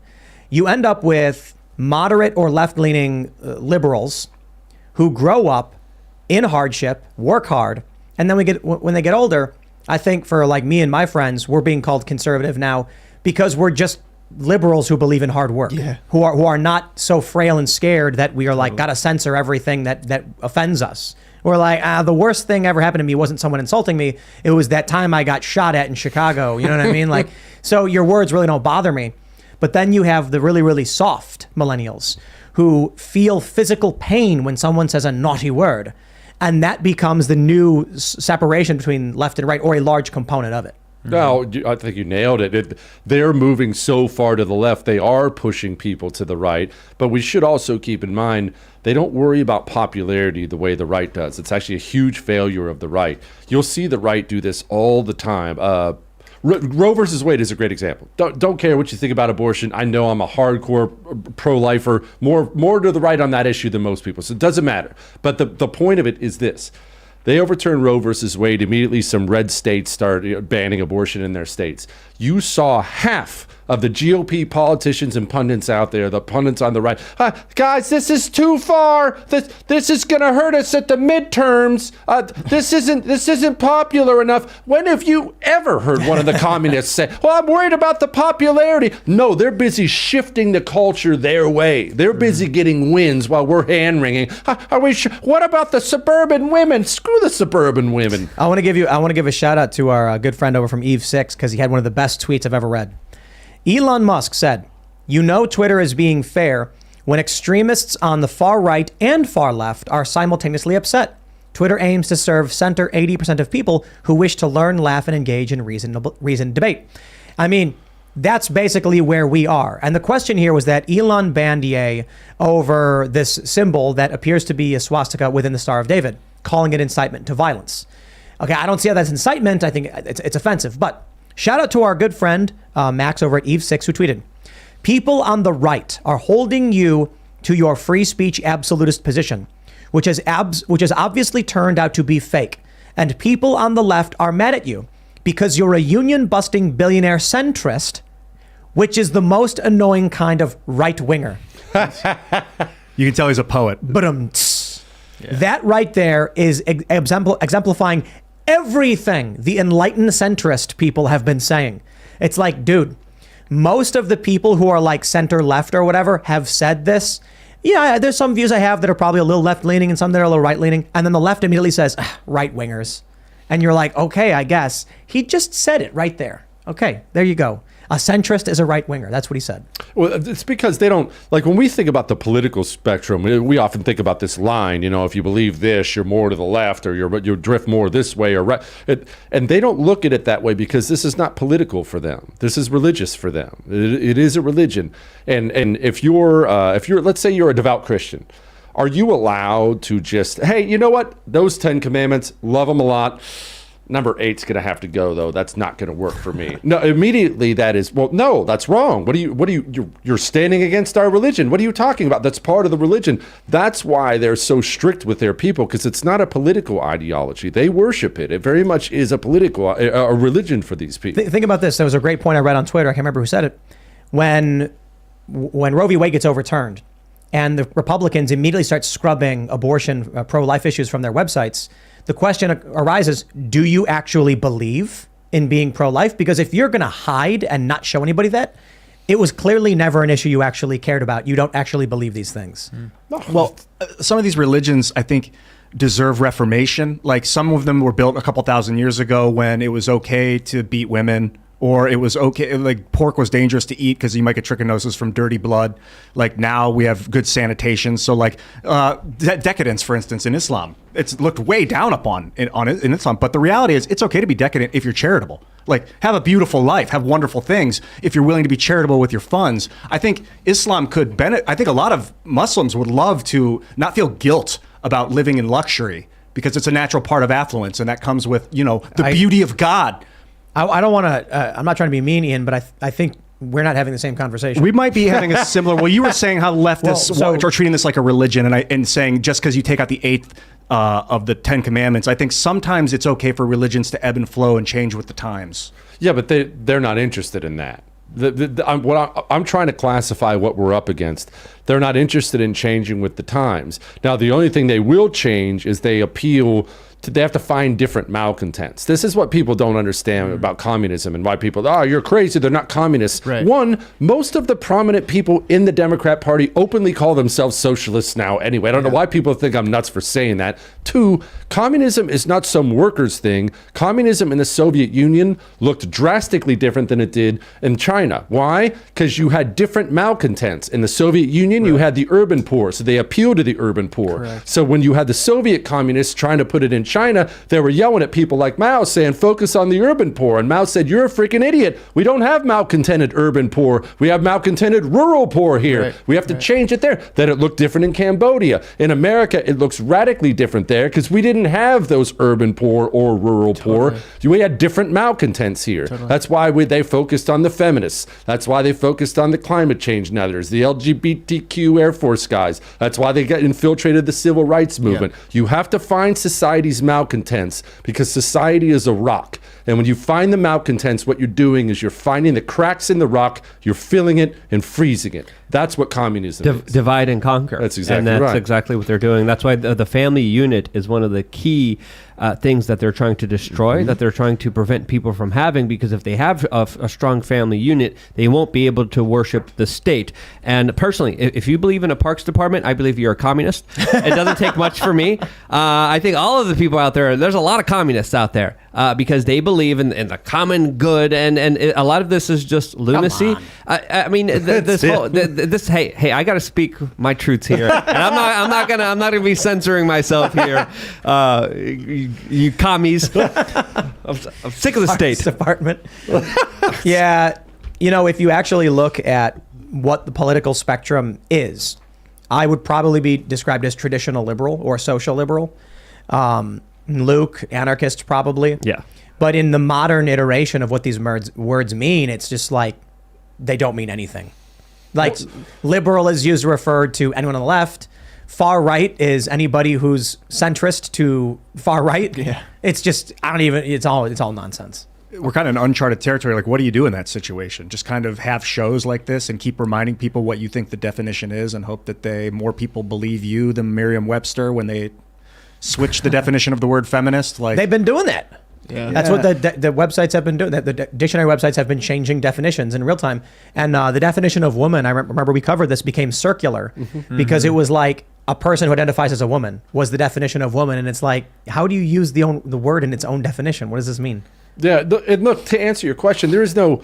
When you're constantly seeking out society's malcontents, every society, as I talked about, is going to have different ones. So the best guard against that is to not have many malcontents, to run your ship the right way. There's a reason the communists were able to infiltrate the civil rights movement, because we had a bunch of black people who were getting crapped on in this country, and they were looking for some kind of solution to that. So that was an obvious one you would go to. Feminists are mad about everything all the time because they're horrible. So that was an obvious one too. It just, you're always going to have new malcontents, and you're always going to have powerful people who find them and tell those malcontents, give me power and I'll hurt the people you blame for your problems. I would go even further than that, and I think with a lot of powerful people understanding that kind of dichotomy that you just broke down very eloquently, that they are creating unhappy people, and there's a big agenda to make people even unhappier than they are right now. And I do believe people are being made unhealthy, people are being made sad, people are made to feel like they have empty lives, predominantly because people understand on a bigger level when they don't have a religion, when they don't have a family, when they're not healthy, when they don't have a life that is worth living, they're going to give everything to central controllers, to trinkets made from China, to government authorities that don't give a damn about them, and they will be owned and operated by the state, essentially. Well, bitterness always brings out more bitterness, right? Bitterness never solves anything. The one feminist, if she's miserable at 20 and bitter, she's going to be 10 times as miserable with her 15 cats at 40 and weigh another 50 pounds, and then it'll get worse and worse and worse. I'm not even trying to be And that mean. was the bigger, that was the biggest Democratic voter base. Of course. This election Cat cycle in the midterm. No, ladies who are single. Right. Single women were... That's what I said. Yeah. I thought that was exactly what, no, but it is true. It's bitterness begets more bitterness, and you'll see people say crazy things all the time now. LeBron James is actually a great example. LeBron James is the American success story. Horrible, no dad, rough upbringing, and yet now he's a billionaire, one of the great NBA players at all time, a testament to hard work and perseverance, and man, that's the American story. And LeBron James is a miserable suck, and all he does is whine about this place all the time. And when we look at it, we think, that's crazy. What's wrong with you? Bitter. Now he's got $1 billion right now. He's sipping on booze better than this on a private plane somewhere, eating caviar, thinking about how much his life sucks. Think about what Elon Musk is representing with the Twitter takeover and his series of tweets. He's posting memes. He's laughing. It's a joke. We're all on Twitter. We're all laughing. A big component of whatever modern left versus right is a bunch of people with sticks jammed square right in their rectums, and a bunch of people who just, even the craziest things are funny because what can you do but laugh? Yeah. I mean, that's the clown world meme. It's the Joker meme. It's like, watching everything descend into chaos. we know it's bad, but all you can do is laugh and go along for the ride. Versus the other people who, no matter how good it gets, they're screaming about how awful it is. It's really insightful what you said about getting people out of the gutter mentally, like giving people hope, making them so they're not malcontent, they're not miserable, maybe making people content, bringing people some sort of at least belief that things will get better. And Luke talked about this, like what brings contentment. We saw in this country, and I'm not downplaying medication at all. I understand medication has helped a lot of lives, saved a lot of lives, changed a lot of lives. But I saw a stat recently about the number of Americans who were on psychological meds. And I'm not even downplaying that. Sometimes that's necessary. The number was staggering. It was something like 79 million. Why do we have 79 million people in need? Why aren't we looking at a way to get 79 million people off of that? But instead we don't, because we become a pill mill country for a lot of different reasons. We're not out there. Look, when COVID hit, I don't care what you believe about COVID, what you believe about vaccines, none of that stuff matters to me at all. Everyone with a half a brain knew if you weren't fat, you had a better chance of not getting COVID, not having severe complications from COVID. And we knew very early on that vitamin D was very healthy for you. Not one person in government, not one public health expert said, hey, whatever else you do, go for a walk in the sun for 20 minutes. Well, Dr. Fauci once. Yes, I was going to say. Just one time, but then he shut the hell about I it. forgot about it. But he should have been screaming about it and preaching about it for a very long time. But we do have a very medicated country that disassociates itself from reality. People are so depressed. People are so sad. And I would make an argument, and again, I'm not a scientist and a doctor, but I would say people need to feel that so they would change their reality. But to keep the cog in the wheel, to keep the rat on the wheel, you have to medicate them so they don't realize the true consequences of their actions and how their life is just being sucked out of them by the corporate multinational state. I want to jump to this story real quick. Rumble files lawsuit to challenge New York social media censorship law. The law would open the door for the suppression of protected speech based on complaints of activists and bullies. Basically, New York is saying social media networks, hateful conduct prohibited. And as I believe, when is it? December 3rd. So tomorrow, this law is going into effect. It's going to require social media platforms to ban hate speech, hateful content, humiliating content. This is Rumble is filing a suit. They're being joined by FIRE. What is it? Let me make sure I get this the name right. Foundation for Individual Rights and Expression. I'm not surprised to see this is happening. That woke crazies are trying to enshrine in violation of the Constitution these laws. But I think we're winning on this front, especially with Rumble saying they're going to fight against this. And I think more people probably should have heard about this law because this is crazy. I was hearing about it when Chris Pavlovsky of Rumble was posting about it on Twitter. But there's a different issue that I want to get to with this. When there was a chatbot, you see OpenAI's new chatbot went live. So OpenAI has a chatbot you can talk to, ask questions, give it instruction, and it's trying to emulate human conversation, make it more fluid. So this all comes together. Bear with me. So I open it up, and I said, "Tell me why feminism is bad." And it said, the first thing it said to me was, "I cannot give you offensive answers. I am restricted." Blah blah blah. And I went, "What?" So then I tried again. Tell me why feminism is bad. And then it said, feminism is not bad. Feminism is good. Feminism fights for equality. And I was like, okay. So I made several attempts. And it kept saying basically the same thing. Then I said, tell me why men's rights are bad. No problem. Men's rights are bad because misogynist extremists. That's not the one I tweeted, though. I then asked it again because I'm trying to be fair, right? I asked it feminism several times. So I asked it men's rights several times. And then after maybe like legit 20 times, it gave two very similar answers to both. Feminism, it said, feminism is seen by some as being bad, but for most it is viewed as an attempt to bring equality and gender, blah, blah, blah. Men's rights, while many do say it's bad because of some extremist factions, overwhelmingly is a good and necessary function. Everyone deserves rights, including men and boys. Men's rights is trying to protect those. And I was like, wow. So I tweeted that out, enlightened centrist chatbot. But that made me realize something. What cancel culture is doing, what censorship is doing, is worse than anyone realizes. At this moment in time, these AI bots, it tells you this. It is built upon a snapshot of the internet up to 2021. That means many of these AI programs, the AI mind that's being built is built from a world of censorship where men's rights are always bad, feminism is always good. And that means if we don't win this free speech fight, if Rumble doesn't win this lawsuit, if we don't allow free speech on these platforms, what will end up happening is that in 10 years, when AI is controlling things, they're going to be completely woke, completely opposed to anything you today might believe in terms of freedom, because the neural net is being built upon the woke censorship reality. That's not surprising. It's all about who writes it, right? And I'm not a tech guy at all. I can barely operate my phone here. But it's all about who writes all this stuff, who figures it all out. And they understood, Luke brought it up earlier, they understood language. They understood how important it was to engrave what they believe in every single institution, including the language. You brought up Merriam-Webster changing the definition of female. It's just, we've turned into a world that got so insane so fast, it's more than people can digest. There was also that moment too, just to go back for a second. Do you guys remember when that chatbot became a Nazi? Oh, yeah. Yeah. So I wonder if that was also a big catalyst where they're like, hey, we're training these artificial intelligences off of our internet networks. And all of this hate speech is training the AIs to be Nazis. Even if it's ironic or meant to be dark humor or something, the AI is building a Nazi personality. That's also bad. Yeah. So I don't know if the motivation for censorship was that, but going the other direction is not a good thing either. Is it the instead of AI, the YE program? Yeah. Aha. Sorry, I couldn't help it. That's so bad.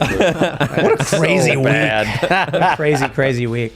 Yeah, seriously. You know, but going back to what I was saying about the left and the right is making a bunch of jokes. They're posting Pepe the Frog. They're making memes. They're laughing.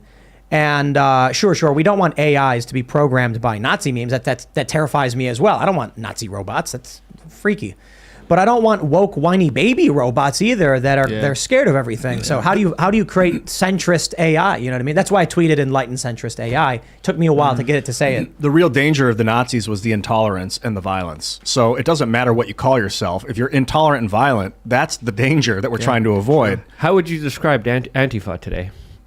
Violent, intolerant. Yeah, that's what I'm talking about. In 2020, when they were burning down buildings and smashing up the streets, like that's what the Nazis did. It was for a different reason. For sure, it was for a different reason. So I should point that out. But street violence, thuggery is what we're trying to avoid. Intolerance, hate, just irrational hatred of the other. That's what we're trying to avoid.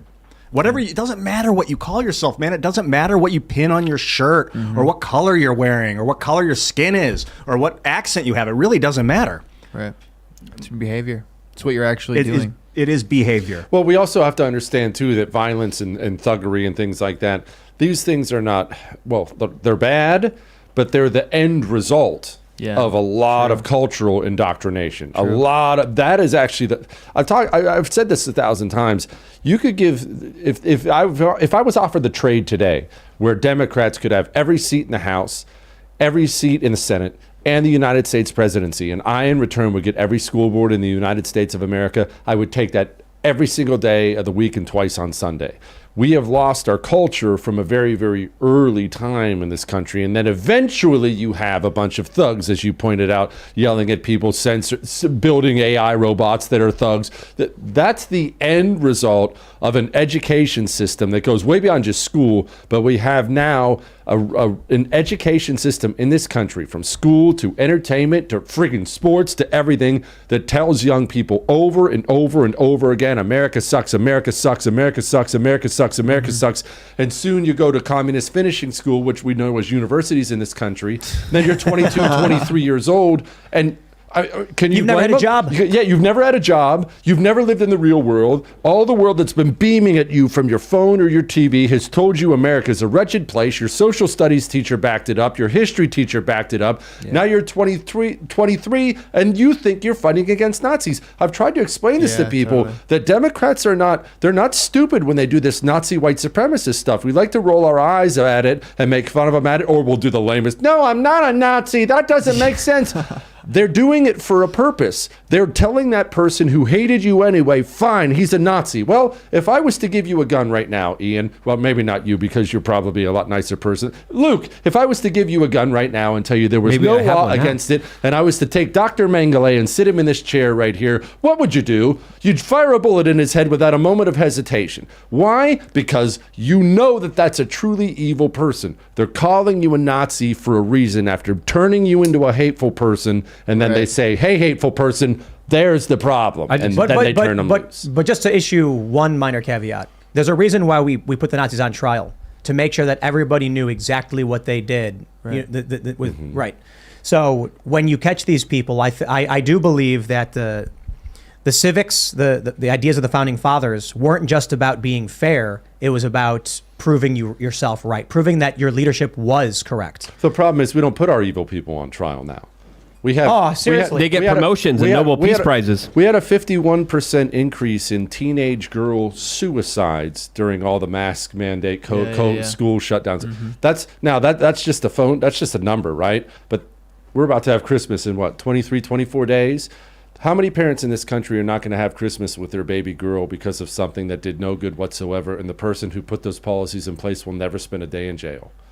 We don't put our criminals on trial now. We promote them, like you mentioned. They go to the media. They stay in the government. Our worst criminals. You brought up the mafia earlier. Let me make a quick point on this. You brought up the mafia earlier because I had another awakening moment in my life. I love mafia books and mafia documentaries and cartels and all the stuff guys geek out on. We all geek out on that stuff. And I used to roll my eyes every single time I saw some wise guy murdered 10 people and they're interviewing him in prison, and he'd say something to the effect of, government's the worst criminals out there. Oh, the government's are worse, and I'd be all, what an idiot. That guy was 100% right every single day. The people in our government should be in jail way longer than that freaking The guy. government is the mafia. Let me just say something that you guys know I love to say.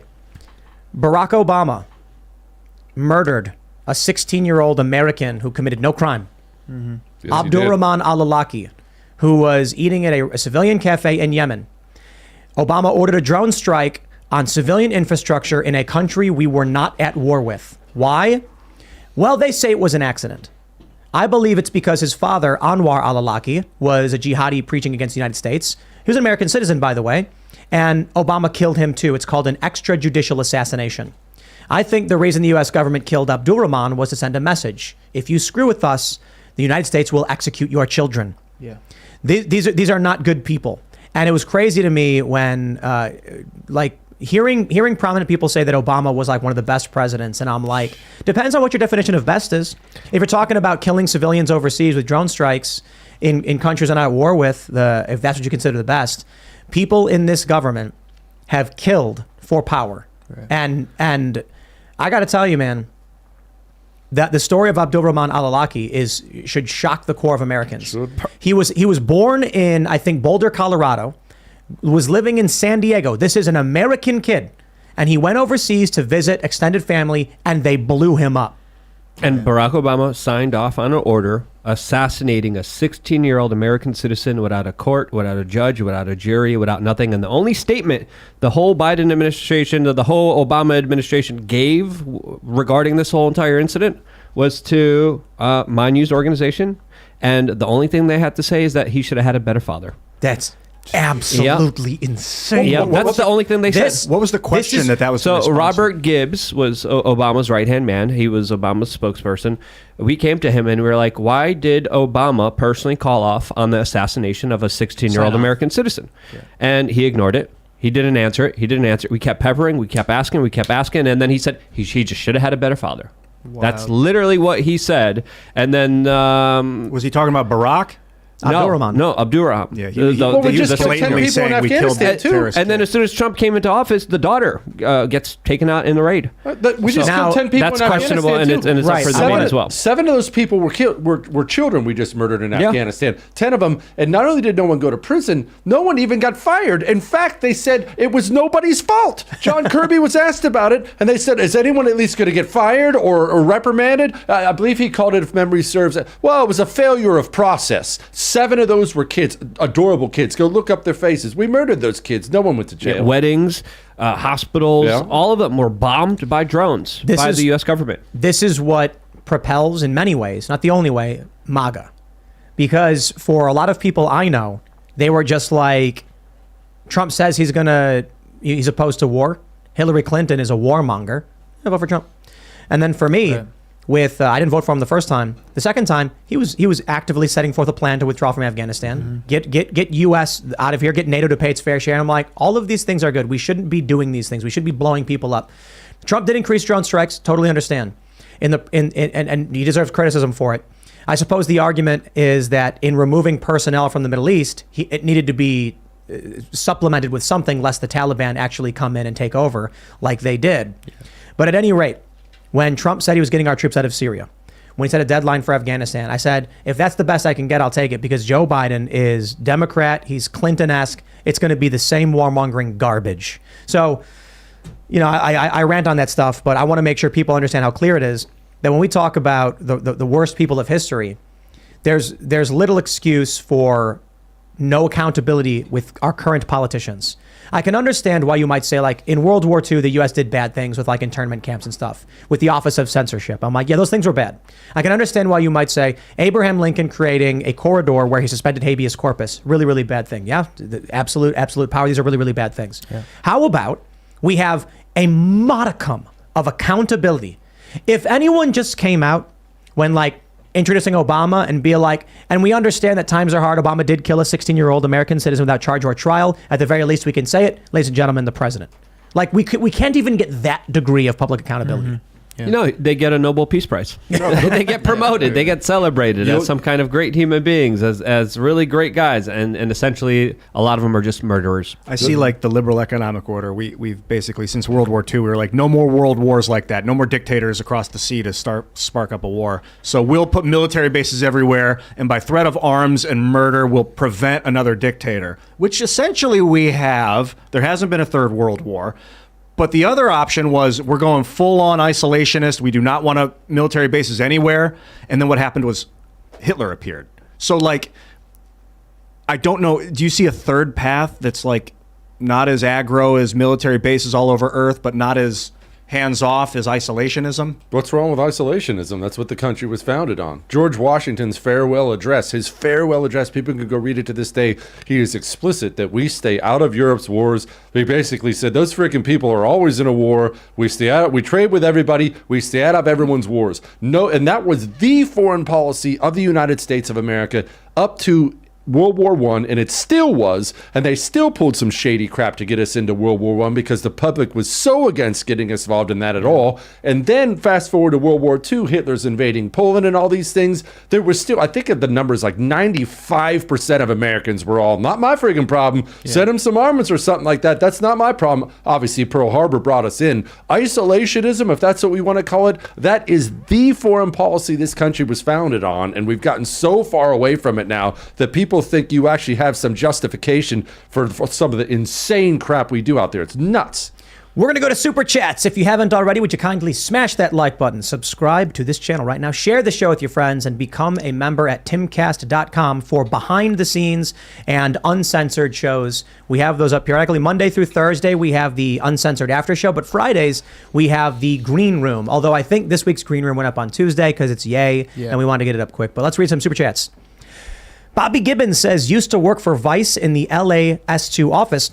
Someone mentioned your show to me. I've been enjoying it. You guys need to get Adam Curry on. Keep it up. Hey, appreciate it. I wonder when you worked at the Vice office in LA, because Vice, started to change a whole lot over the past 10 years. I worked there, it's like nine years ago now.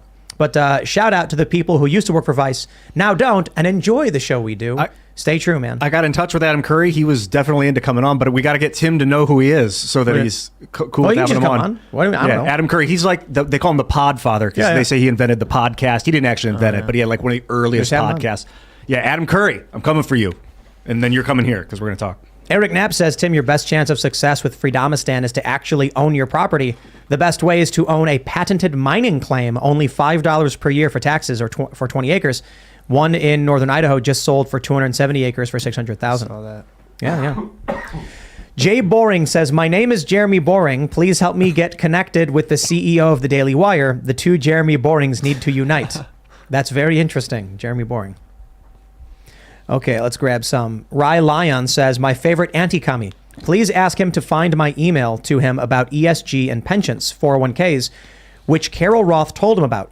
Everyone needs to be absolutely angry about it. What is that about, you know? Well, excuse me. Uh-oh, did you inhale the whiskey? I did. It went down the wrong pipe. It's going to be good for your lungs. All right. ESG. People already know about ESG on your show. The same. When I was on Rogan, I sipped water and inhaled it, and then for like 5 minutes, I'm like, Yeah, that was whiskey. Anyway. So ESG. Everyone knows what ESG is. What's happening is they're moving pension funds. Listen to my voice now. We need a helium balloon. Where's the helium balloon? give yourself a good hard cough, man. So they're moving pension funds now into ESG. So if you have a pension fund, you expect that pension fund to automatically make money. That's what pension funds do. They're not doing that anymore now. Now they're allowing them, because of a Department of SEC rule, they're allowing them to take your pension fund and invest it in all this enviro crap, which is not paying off. BlackRock's even moving away from it. It doesn't pay.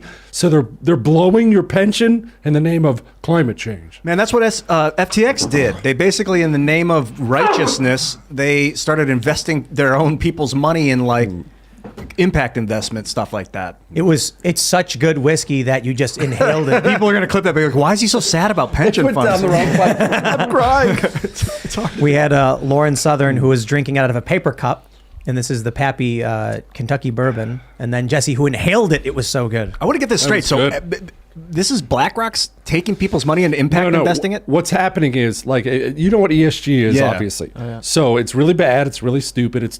It's governments and corporations merging together for all this climate change idiocy. It doesn't matter. But it's bad. It doesn't make money. There's no money in it. All right.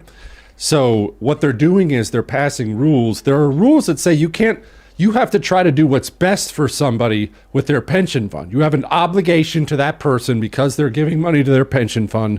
You have an obligation to try to make them money. They're essentially giving them an out now and saying, well, not really. I mean, you should, but if you also want to do ESG, that's fine too. So they're taking, and people won't know. It was a little while ago, 2-3 months ago. I was sitting out back at my neighbor's house in my neighborhood. All these couples are out there, and they're all people who almost all of them vote Republican. They're restaurant managers, guy owns a small construction business, just normal people, but they're relatively interested in politics. Not one of them even knew what ESG was. Yeah. When I brought it up to them, they thought I was lying, and I told them all. I said, pick up your phone right now and look up your bank in ESG. I guarantee your bank has its own ESG page. They had no idea what it was. Nobody knows what it is. No, I should say normal people don't know what it is. And now they darn sure don't know that their pension that they're working hard for is going to be moved into it. So your pension that you think you're going to get at the end, you ain't. But hey, at least you saved Mother Earth. All right, let's read this from Mr. Obvious. Says, this is concrete proof that Twitter colluded with Democrats to rig elections. We must investigate YouTube and Facebook as well. This is nuclear. This is... So let's break it down. Matt Taibbi mentions that the Trump campaign did have removals that were honored, but this is exactly the point. Twitter's staff is mostly Democrat, so most of the rules benefit them. They have the misgendering policy. It clearly benefits their perspective and worldview. Democrats with their connections were able to get Twitter to take down unflattering and damaging information that ultimately benefited them within a couple weeks of an election. This is public manipulation and election interference. Now, I suppose we need to have, adjudication. How do we solve that if Republicans aren't going to do anything about it? I don't know. Can they do anything about it? Do they have any institutions that they could actually get some kind of justice here? Is there anything they could do? Technically, Congress can, and they can make criminal referrals and do all those things. But I think the issue is, was it really illegal?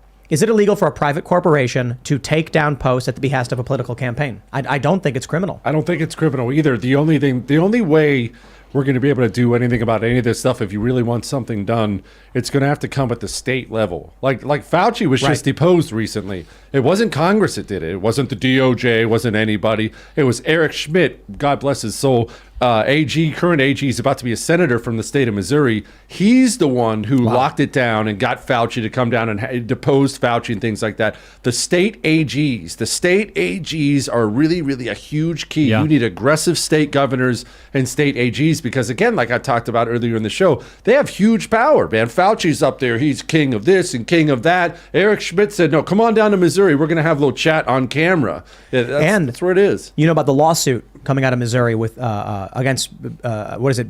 Which social platform is it? Facebook or is it YouTube? That's the same thing. Twitter? Same basic thing. Twitter coordinating Government. with Fauci and That's those right. guys. That's exactly That's what right. it is. That's why George Soros spends so much money on the AG race. But what about a conspiracy charge or election interference charge?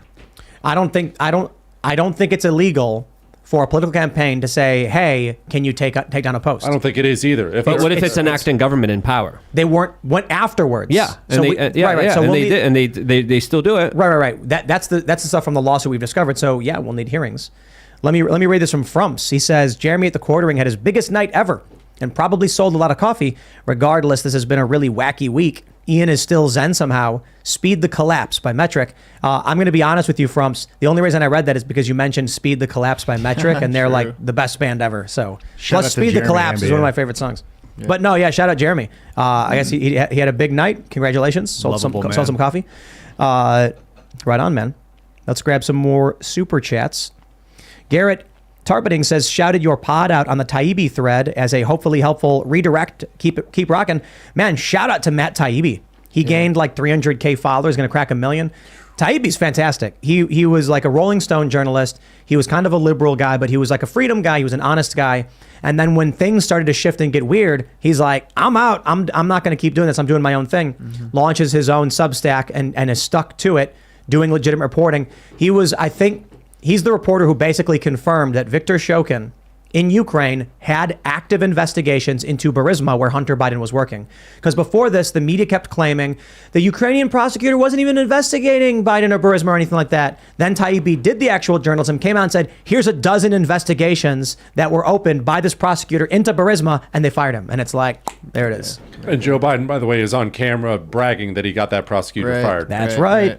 There's also news on Twitter right now that James Woods is going to be suing the DNC for damages done to his career. Whoa. That's legitimate. Yeah, this is Kyle Morris reporting on this right now, and he's a reporter for Fox News, and that's what Kyle he's Morris. coming out and saying. Yeah, I'll retweet it right now.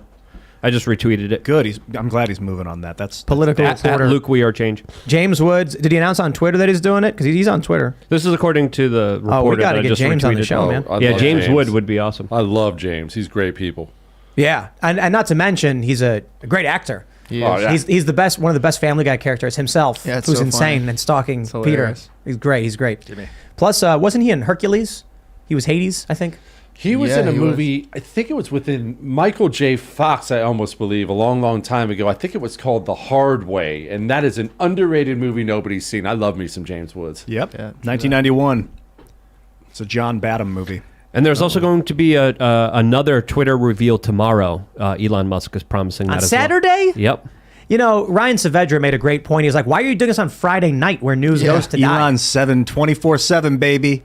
Elon's all day, every day. Yes. We could have used this news earlier in the week, to be completely honest. True that, yeah. That was a good tweet you had earlier, by the way. Oh, about Hunter? No, about coming on this show. Oh, What did you say? I said, hey, look, the good news is no matter what happens, I won't be the worst guest they've had this week. All right, let's see. James Grayson says, "Shout out to Serge. He's doing he's doing amazing producing IRL. Surge is Yeah, Thanks, yo. on Appreciate another it. level, man. Trying Yeah, to do yeah. better every time. Cameras, audio, all that You good stuff." said you got synesthesia. Is that accurate? Yes, that's accurate. So I do. you see color, or No. you see color? You see words? You see noise? Like what? How is it? when work? you speak, the word text floats out of your mouth and then flies away. Wiener. Wiener. What's a brief like example of wiener, what it wiener, is? wiener, wiener? It's basically it depends. It just means it's blending of the senses, and I'm sure you know that as well. So it depends on which kind of senses you have blended. For me, it's like my vision, and it's like my textural touch. There's a couple different. There's pressure touch, and then there's textural touch, and then there's also my auditory as well. So, but it's not like an acid trip. I think like Facebook gets that all wrong. They give it like they show, oh, it's synesthesia just like an acid trip. It's not like that, guys. Come on. You got Ian interested. I'm on board. He's like, how do I get this? Suffer from that? Is that the way to put it? I experience that I'd say- sometimes too. yeah. But it's definitely if weed's involved. Then I'll be like, whoa, now I'm really hearing the shapes. Interesting. Yeah. Actually, they say LSD opens parts of the brain that activate them at the Right. same time where you perceive shape and sound so that you start to Correct. like hear shapes and stuff like It's that. similar. It makes those neurons connect in a way they hadn't connected on previously, which is similar to what you experience when you have censorship. But with censorship, it's all the time, basically. All right, Raymond G. Stanley Jr. says, Tim, after tonight, I'm feeling good. This is Tiger Blood style. We will win. I hope I'm not the only one this optimistic, and so we forward the line. Yeah, true. I'm saying like the past week or so, it's been absolutely fantastic. The week before this, Elon Musk is tremendous victories, putting out more information is just victory, victory, victory. After the midterms, it was weird to see everybody down. Like, why did we do so bad? And I'm like, the Republicans won the House. Right. Like, that's all they could have gotten. Winning the Senate would have been good. I get it. But it's not like they're going to pass any laws. They're going to get subpoena power. They're going to get committee power in the House. They're going to get rid of Nancy Pelosi. It's like, take the win. Then realize ballot harvesting is a huge problem. And then after you do, ballot harvest for 2024, wherever it's legal, right? Yeah. And then once you win, you can fix it. All right. Chris Lee Bear says, Jesse Kelly looks like ultra-based Russell Brand. Ian, you're the best. Thanks.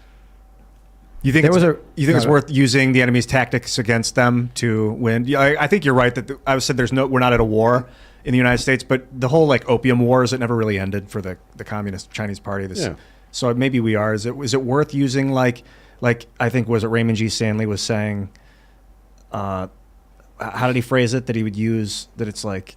Of course we use their tactics against them. We should adopt everything they're doing and do it right back to them. You're saying ballot harvest and then when you get in, fix it. Absolutely. We should do everything they're doing and do it better than they do. Of course we should. I agree. And I would probably just phrase it as like, be the 2.0. So do we want to use their tactics against them? We want to use better versions of their tactics. Of course. We need to be as mean and vicious as they are. I mean, people think we won World War II in the Pacific, and what do they picture when they picture that? They picture, the flag going up on Mount Suribachi and some handsome Marine with a rifle in his hands. We won the World War II in the Pacific by taking satchel charges and chucking them into caves where we knew women and children were with the Japanese and blowing them up. Yeah. We had to adopt horrible tactics to beat horrible people. That's how you do it. So if it's legal in this country and we can do it to hurt the communists, let's do it. Hayden says, what are everyone's opinions on balkanization? Where would each of you draw the lines? Single state is a cop-out and bro code violation. Okay. What do you think about balkanization? It's Peaceful inevitable. divorce. What it is right now is it's inevitable. You already saw what happened. People talk a lot about Florida and what a great midterm they had, and Florida's all red now, and they did, but people miss an important part of that. Ron DeSantis won by 30,000 votes, I think it was, the first time, and then won by over 1 million last time. Yeah. Now, yes, he's been a very good governor. That's part of it. But another part of it is people have moved to the state and voted that way. Yep. You should move. You should leave your crappy blue hellhole and go live around people who share your values. I've lived all over the country, blue, red, and I'm telling you, it's a better life. I did think that, but now I think something else. We moved out here because I was of that mentality, and then I started thinking, one of the reasons, like you mentioned, that DeSantis does so well is because a lot of people move to Florida. But then we also see Democrats do really, really well in places that are surprising. Even in New York, where it shifted right in a lot of ways, Democrats still end up winning. And it's probably because 500,000 more right-leaning people, more moderate people fled the state. Mm-hmm. So now I'm thinking, I don't know, maybe people who live in red areas should start moving en masse as sort of like a colonization of urban areas and then colonizing their hyper-partisan political views in these spaces. If you could organize that in any way, I would agree with you. The problem is Like Miami, the like problem Miami. is people have their priorities in an order, right? All priorities are not the same. Mine are ordered. Well, I have 2 sons to raise. Am I going to pack up my sons and go have them go step over poop in San Francisco so San Francisco can go red? Nope, I don't think so. I'll be right here. Screw San Francisco. All right, Matthew Winfield. This was the super chat I was looking for because I saw it before and it's very good.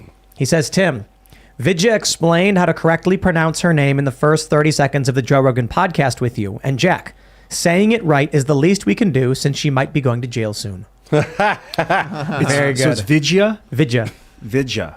Well, that's what everyone's saying. It's been years since I was there, and they said it was Vidya. Vijaya. I just know I'm not trying it. That's all. Vidya. Yeah. Gotti.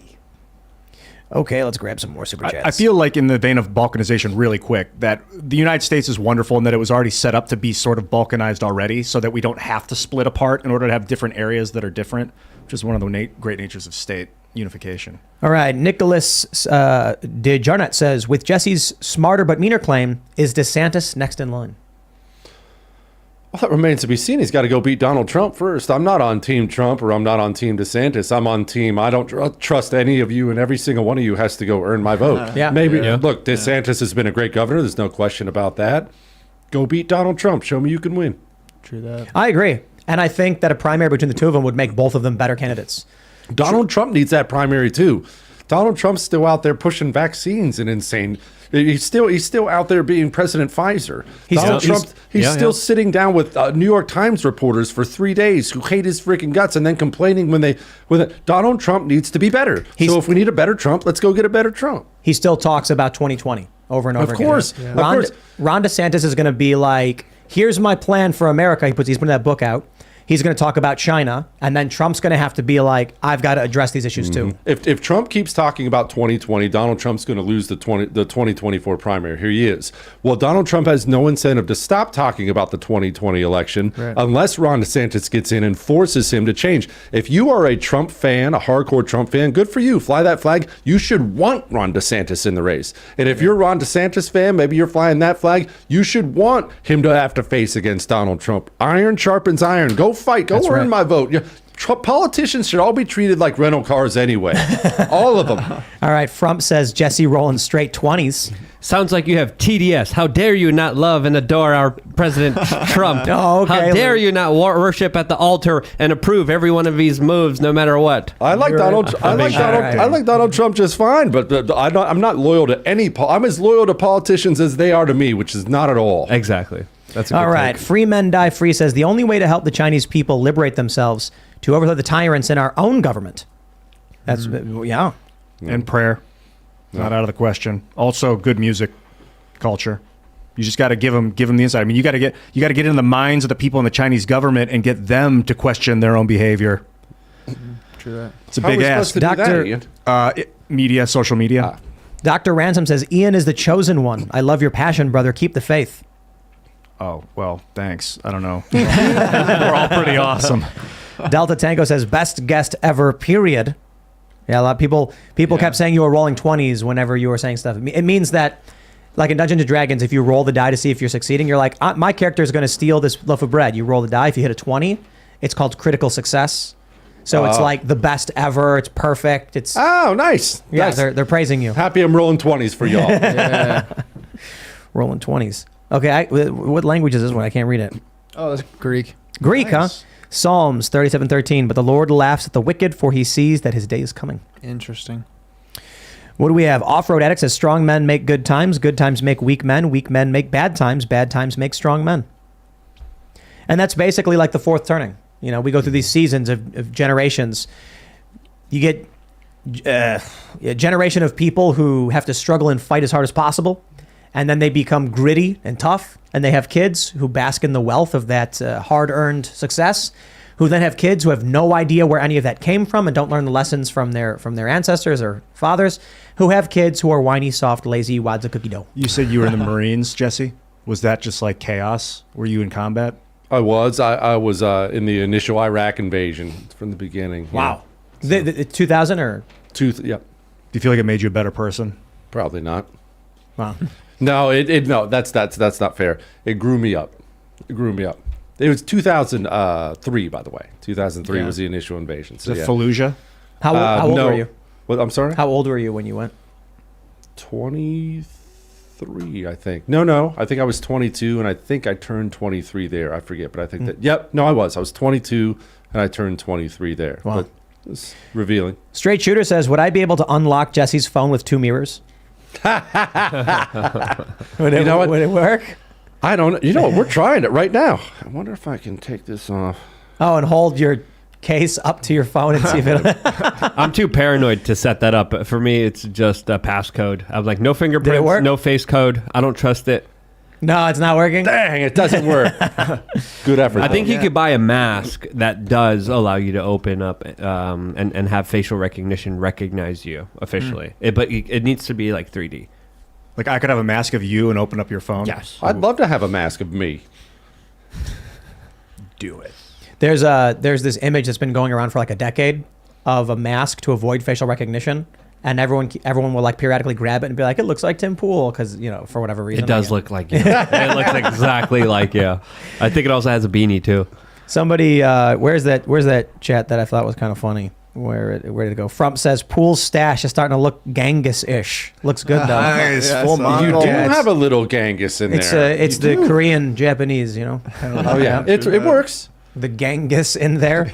It's the, what is it called? The Fu Manchu or something when the hair Manchu, I comes think in? that's what it's called. I should just let it keep going. Just I just had to shave in a mustache because I lost a bet about the election that the wife hated it. oh, there you go, man. You had to shave in the mustache. Oh, you brought it in. It was out. No, I had to shave off the beard and just leave the mustache in there. wild. I think it was fantastic, Looks but good. she didn't agree. This is interesting. Luke may have to verify. Billy says, not sure if it's been talked about, but apparently Schwab was confirmed to have had a heart attack, and Google is suppressing it in search, with the results are changing quickly. I heard about the rumors last night, and there's a lot of different people saying that he did have a heart attack. I haven't been able to officially confirm it, but that's the rumors that are going out there now. I heard that he had a second heart attack. Probably total lie. I don't know. But It would be his second if that was it. healing I heard energy, man. it was his third heart that had a heart attack, but his other two kept going, so he was totally fine. It's the great moment and when God will look back at what you did in this moment. You want to pray for your enemies. Good luck. Good health. To Well, yeah, we Klaus. should never celebrate death or someone getting hurt. yeah, I think, and That's ridiculous. Yeah. But I think Wait, the system will you think continue. you should celebrate death? Well, it depends on who's dead. It totally depends on who's dead. I'd celebrate death all the time if it was some evil piece of trash. I wouldn't. I would disagree. I would, but not completely. I'm not saying it's absolute. I'm saying like there are circumstances where when you're in a war and there's someone who's like mercilessly killing and beating people, and you have no choice but to stop them. I understand that's a circumstance. No, if you have some guy out there who's been abusing children horribly for years and he gets splattered crossing the highway, I'm going to pop a bottle of champagne. I don't have any. I'm not sad even the least. Yeah, I couldn't do it. I couldn't do it. Like a Hitler kind of thing, where you've got a brutal, merciless dictator Yeah, killing it's just people. a matter of what you think is horrible. I mean, I just read some story the other day. I hate these friggin' stories now that I'm a parent. So parents tortured their 3 or 4 year old child to death. If those people died tomorrow, I think I was fantastic. But my view is more so to stop an active threat. And that's look. It's different than someone You're all having a heart better attack. people than me. I'm not. I'm not justifying my point of view. I'm just saying that that's how I think. I'm not saying I'm right, but that's how I think. we could agree to disagree. I'm still Right, sticking right. by my I mean, original I assessment. think we're both right, which is the crazy thing about being human is this weird contradiction of like war and peace. That's the thing. Like I'm not trying to say. I'm just trying to explain myself because you explain yourself. My view is such that I think we're better people when we can show people how we've subdued an evil person and then explain to everybody what they did, why it was wrong, and show them to the world. Like I was mentioning with the Nuremberg trials. Yeah. But yeah, I oppose the death penalty, but a lot of people point out there are circumstances where, unfortunately, war being one of them, evil people doing evil things push us into a position where we have to stop them from doing these evil things. Like if you saw somebody trying to kidnap a child, you have to stop that person. You have to. Yeah. You know what I mean? But we'll grab some more super chats. Brandon says this was better than Milo's episode. Sorry, Milo. Oh heavens. Just keeps That's a getting bold better. statement. All right, we'll wrap it up there, I suppose. If you haven't already, would you kindly smash that like button, subscribe to the channel, share the show with your friends, become a member at timcast.com. Click that join us button. We have members only shows all week, Monday through Thursday, uncensored members only, and then Friday is the Green Room show. But earlier this week we had Yay, and then we also have the Cast Castle vlog, which I think we have a new episode coming up soon. We're just producing them as we can and trying to make the best that we can. So I really do appreciate all of your support over at timcast.com. You can follow me at Timcast. You can follow the show at Timcast IRL. Jesse, do you want to shout anything out? Jesse Kelly show. Every weeknight they podcast the show. When you're done watching Timcast, go download the podcast, enjoy it. Where can they find it, and what's your social media? It's on iHeart, Google, Spotify, iTunes. Just look up Jesse Kelly Show. And my social media, if you're interested in that, I'm really fantastic on there. At Jesse Kelly DC on Twitter and Instagram. Jesse, that was great. Thank you so much for coming on. Earlier in the show, I said if you're at the Parks Department, you're a communist, or if you believe in the Parks Department, you're a communist. Someone in the chat room was like, "Hey, but I work in the Parks Department." I went in the chat room and I was like, "You're a communist." And so I'm engaging with you guys in the chat room. The chat room is awesome. I appreciate you guys very much, but it's not as awesome as the chat room on lukeuncensored.com, my website, where of course I have a forum. I've been doing a lot of videos there. The latest one is about Balenciaga. Lots of crazy stuff happening there, including full-on conversations. The forum is amazing. All on lukeuncensored.com. By signing up, you guys support me. Hope to see you guys there after the show. Thanks for having me. Wild week, but man, communication, friendship. I think these are some of the tenets of getting through these crazy, metamorphosi that we're experiencing as a human species right now. Jesse, hell yeah, dude. Good to see you, man. Appreciate you, my brother. Appreciate you boys having me. It was awesome. Oh, yeah, absolutely, dude. This was great. Tens. Good show. Catch you later. Serge. Yo, a lot of 20s from Ian today. It was good. A lot of 20s from you as well. Great stuff. This is a great show. I really appreciate everyone watching. This has been fun, and this is probably one of the better ones. I watch these conversations all the time, and I think this is probably up there with Milo's, maybe better. I don't know. Ooh. Good conversation. It's always good to have a conversation. And I'm at Serge.com everywhere. Try and get to me on Instagram so I can get over 2,000 followers, guys. Hell yeah. What a crazy week, to say the least. So thanks for hanging out. We'll have clips up throughout the weekend. We got the big library of uncensored stuff over at timcast.com. Other than that, thanks for hanging out. We'll see you all next week. Cheers.